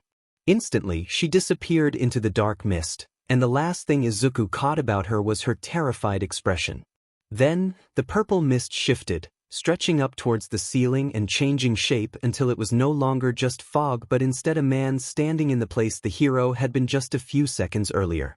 Two golden eyes stared right through Izuki's soul as the purple mist man wearing a suit stood in front of him, neither of them speaking. The world seemed to slow down for a bit, everything freezing in place as Izuku stared at the man with wide eyes, still trembling. "Good afternoon, Umbra Voice," the strange man said, and the boy felt like passing out. The world seemed to come to a sudden halt the moment Izuku locked eyes with the villain, who seemed slightly surprised at the state the boy was in. Izuku was a shivering, crying mess, so it made sense why Lavender, if that was ever the villain's actual name, would be caught off guard. The Mist Man probably expected an older, stronger person. A terrifyingly smart individual with an aura of authority surrounding him, someone worthy of gaining the title of an aspiring supervillain on the loose that everyone portrayed Umbra Voice as. Not a small terrified child hiding in the corner of an old freezer, hyperventilating after dealing with just one hero. The villain took a few steps towards Izuku, who in response squeezed himself more into the corner, hugging his laptop and the bag close to his chest. His eyes were wide as he analyzed the new situation, looking for a way out, for any way to fix this mess. Although, thinking hard while being in the middle of a panic attack seemed almost impossible. Now that the immediate threat was gone, he started silently counting his breaths once again to get his body and mind prepared in case he had to run. All while keeping his eyes locked on the approaching figure. Izuku's muscles were tense and he was ready to bolt the moment there was any opening, any situation that would let him escape. Although, now he knew that the villain probably wouldn't let that happen, which made him continue to sit there, frozen in place. Teleportation quirk, huh? Quirk user can create dark purple fog which can be used for transportation. Fog covers the body, does it make it a mutation quirk? Or is it a way to hide the identity of the user? The location is random, the chance that the person has been there in the past is low, meaning that the quirk probably works through coordinates of the location instead of already visited places. Izuku's mind went a mile a minute as he analyzed the quirk of the villain who stopped right in front of him, crouching down to be on his level. The mist man stared at him, the golden eyes looking straight through his soul for a bit as Izuku's brain continued spewing theories about the quirk in any free moment it had, before the villain finally spoke up once again. I see that I got the right person now. Izuku immediately froze again, realizing he must have been mumbling again, suddenly feeling ashamed that he had been caught doing it in front of the villain. Unfortunately, we do not have the time for pleasantries. I must inform you that the police are on the way, so we should get going. The villain said, scarily calmly, although he seemed to at least try to make his voice sound gentle, as if dealing with a scared stray cat. Izuku thought that it fit. We? The boy choked out a question, emerald eyes still staring at the villain who just nodded in response. This was the moment when they both heard police sirens outside of the building, which startled Izuku and made his heart rate pick up again. Somehow, he was more scared of the police than the villain right in front of him, and that thought alone made him want to laugh. A criminal like him? Of course he would accept help from the villain. It's another thing that makes him a villain. His own mind tormented him as he unsuccessfully tried to get those thoughts out of his head. No, he doesn't trust Lavender just because he's a villain. That's the only person who had ever accepted him and helped him. Sure, it might just be a manipulation tactic, but this is the only small scrap of comfort he could ever get. Who can blame him for that? Just as his internal debate had stopped, the villain said something about creating a warp gate, which the boy did not listen to as much as he wanted to. He knew he should, but his brain had a different thing in mind, and listening to anything other than his own breathing and the screaming match between him and his own brain was hard. Then, purple fog spread out under Izuku, pulling him down into the unknown as he bit his tongue trying not to scream, not to alert anyone of his presence. Even after all that, he would still rather go with a villain than let the police take him. Pathetic how far he could go to avoid justice. He deserved to rot in jail. The fog surrounding him felt weird, and he instinctively shut his eyes the moment he started falling, preparing to get hurt in some way. The next time he opened his eyes when the weird feeling lifted, he was sitting on the floor of an old, dirty room that looked pretty much abandoned. The gray paint on the walls was old and chipped, and there were holes going right through walls on every side that Izuku couldn't identify the cause of. There was also mold on one of the walls, spreading all the way to the ceiling, making the boy hope he wouldn't have to stay in this building for too long. It's unhealthy to breathe in mold, his mind supplied for absolutely no reason. Other than that, there was no furniture inside, only pieces of old bricks and dust. The villain was now standing over the boy once again, watching him with careful eyes. Honestly, that was the only part of his expression the boy could somewhat read. Not that they even looked like eyes, but Izuku was always good at analyzing people, although he was well aware he might have been picking up the clues wrong. Do not worry, this location is safe, the villain stated, holding out his hand towards Izuku, who stared at it blankly. I believe this position is uncomfortable to converse in. Izuku stopped clutching his bag and moved it to the side along with the laptop, deeming it more appropriate for the situation. As much as it hurt him, if he had to run, they would only slow him down. He also knew that he should at least pretend that he was more than just a scared kid, even if it was the actual truth. His legs shook as he got up from the dirty floor, refusing to get help from the villain a second time, and he barely kept himself up once he did. He felt like all of his muscles turned into jello, barely holding him up. The man seemed unfazed by that, simply accepted that the boy did not take his hand and then took a step back, which Izuku was silently grateful for. My name is Kurogiri and I'm a representative of League of Villains. I feel like you need to know that information before we proceed. Izuku paled slightly, barely keeping himself composed because he literally helped villains get rid of heroes, oh god. He swallowed to get his dry throat to work in any way as he tried to answer, but nothing past a broken okay made its way out of his mouth. Kurogiri nodded, his eyes narrowing a bit, making Izuku want to run and hide somewhere in a hole forever. Is it too late to run back to the police to get arrested? While we wish that you would accept our offer to work with us, I will not make you come with me unless you do so on your own. If you feel like you need more time to decide, remember that there is always a place for you with us and we will be paying you for your troubles. Izuku stared at the villain as if he had just turned into a rainbow unicorn or something, eyes wide in disbelief. So the villains won't just drag him to work with them? They actually gave him a choice? Well, thanks, but he doesn't feel like becoming an actual villain, thank you very much. Kurogiri was much nicer than the heroes, at least from what he had seen so far, and he's already considered a villain. Maybe having a place to stay would be nice? Get your sheet together. He mentally berated himself for even just thinking about that. That's a manipulation tactic, stop thinking about that. I will pass, the boy said nervously, looking around the room as to not have to look at the villain. As you wish. We are currently on the 9th Street north of the building I found you in, about 20 minutes on foot from it.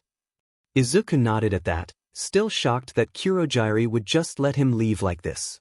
It just made no sense.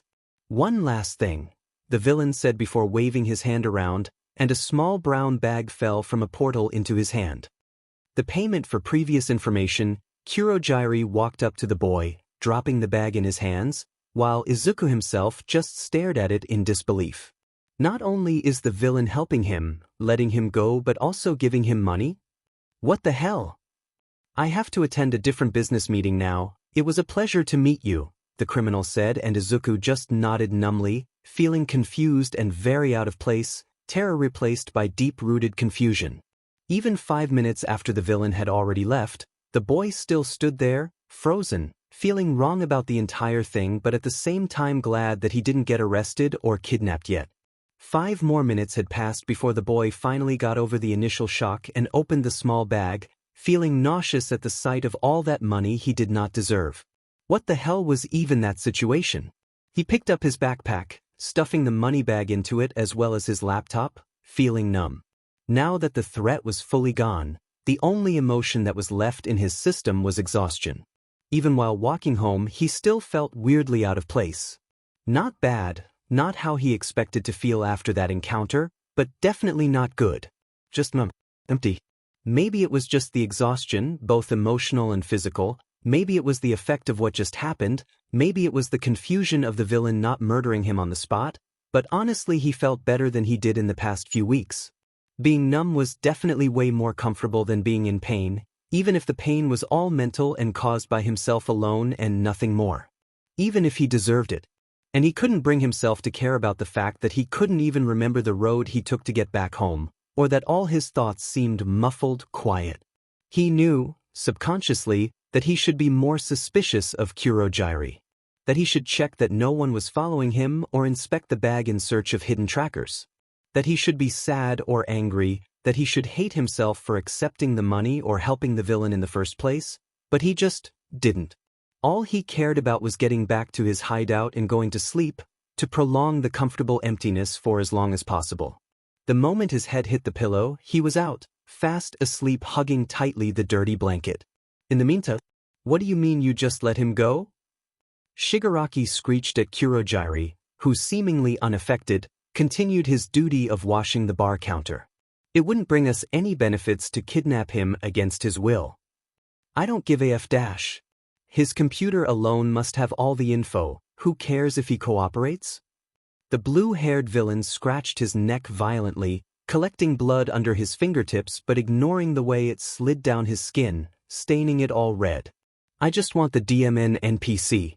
I highly doubt we would be able to find enough valuable information on the device to justify losing the analyst in person. We could make him work. Shigaraki yelled, throwing a glass across the counter. The object hit the wall and shattered into pieces right behind Kurogiri's head, but the mist villain seemed unaffected by Shigaraki's rage and just continued cleaning, already used to it. Suddenly, the television on the wall came to life, flicking on and filling the room with static. I'm afraid that Kurogiri is right in this situation. Decisions like this should be approached carefully. Shigaraki growled at that, but didn't say anything, glaring at the shiny countertop. Don't worry about it, you will get your new pawn eventually.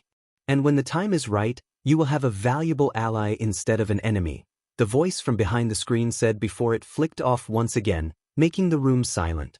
Yes, sensei? Shigaraki grumbled out, looking up at the screen before getting up from the bar stool, walking away from the bar. His crimson red eyes turned dangerously sharp as he muttered quietly. I will get what I want.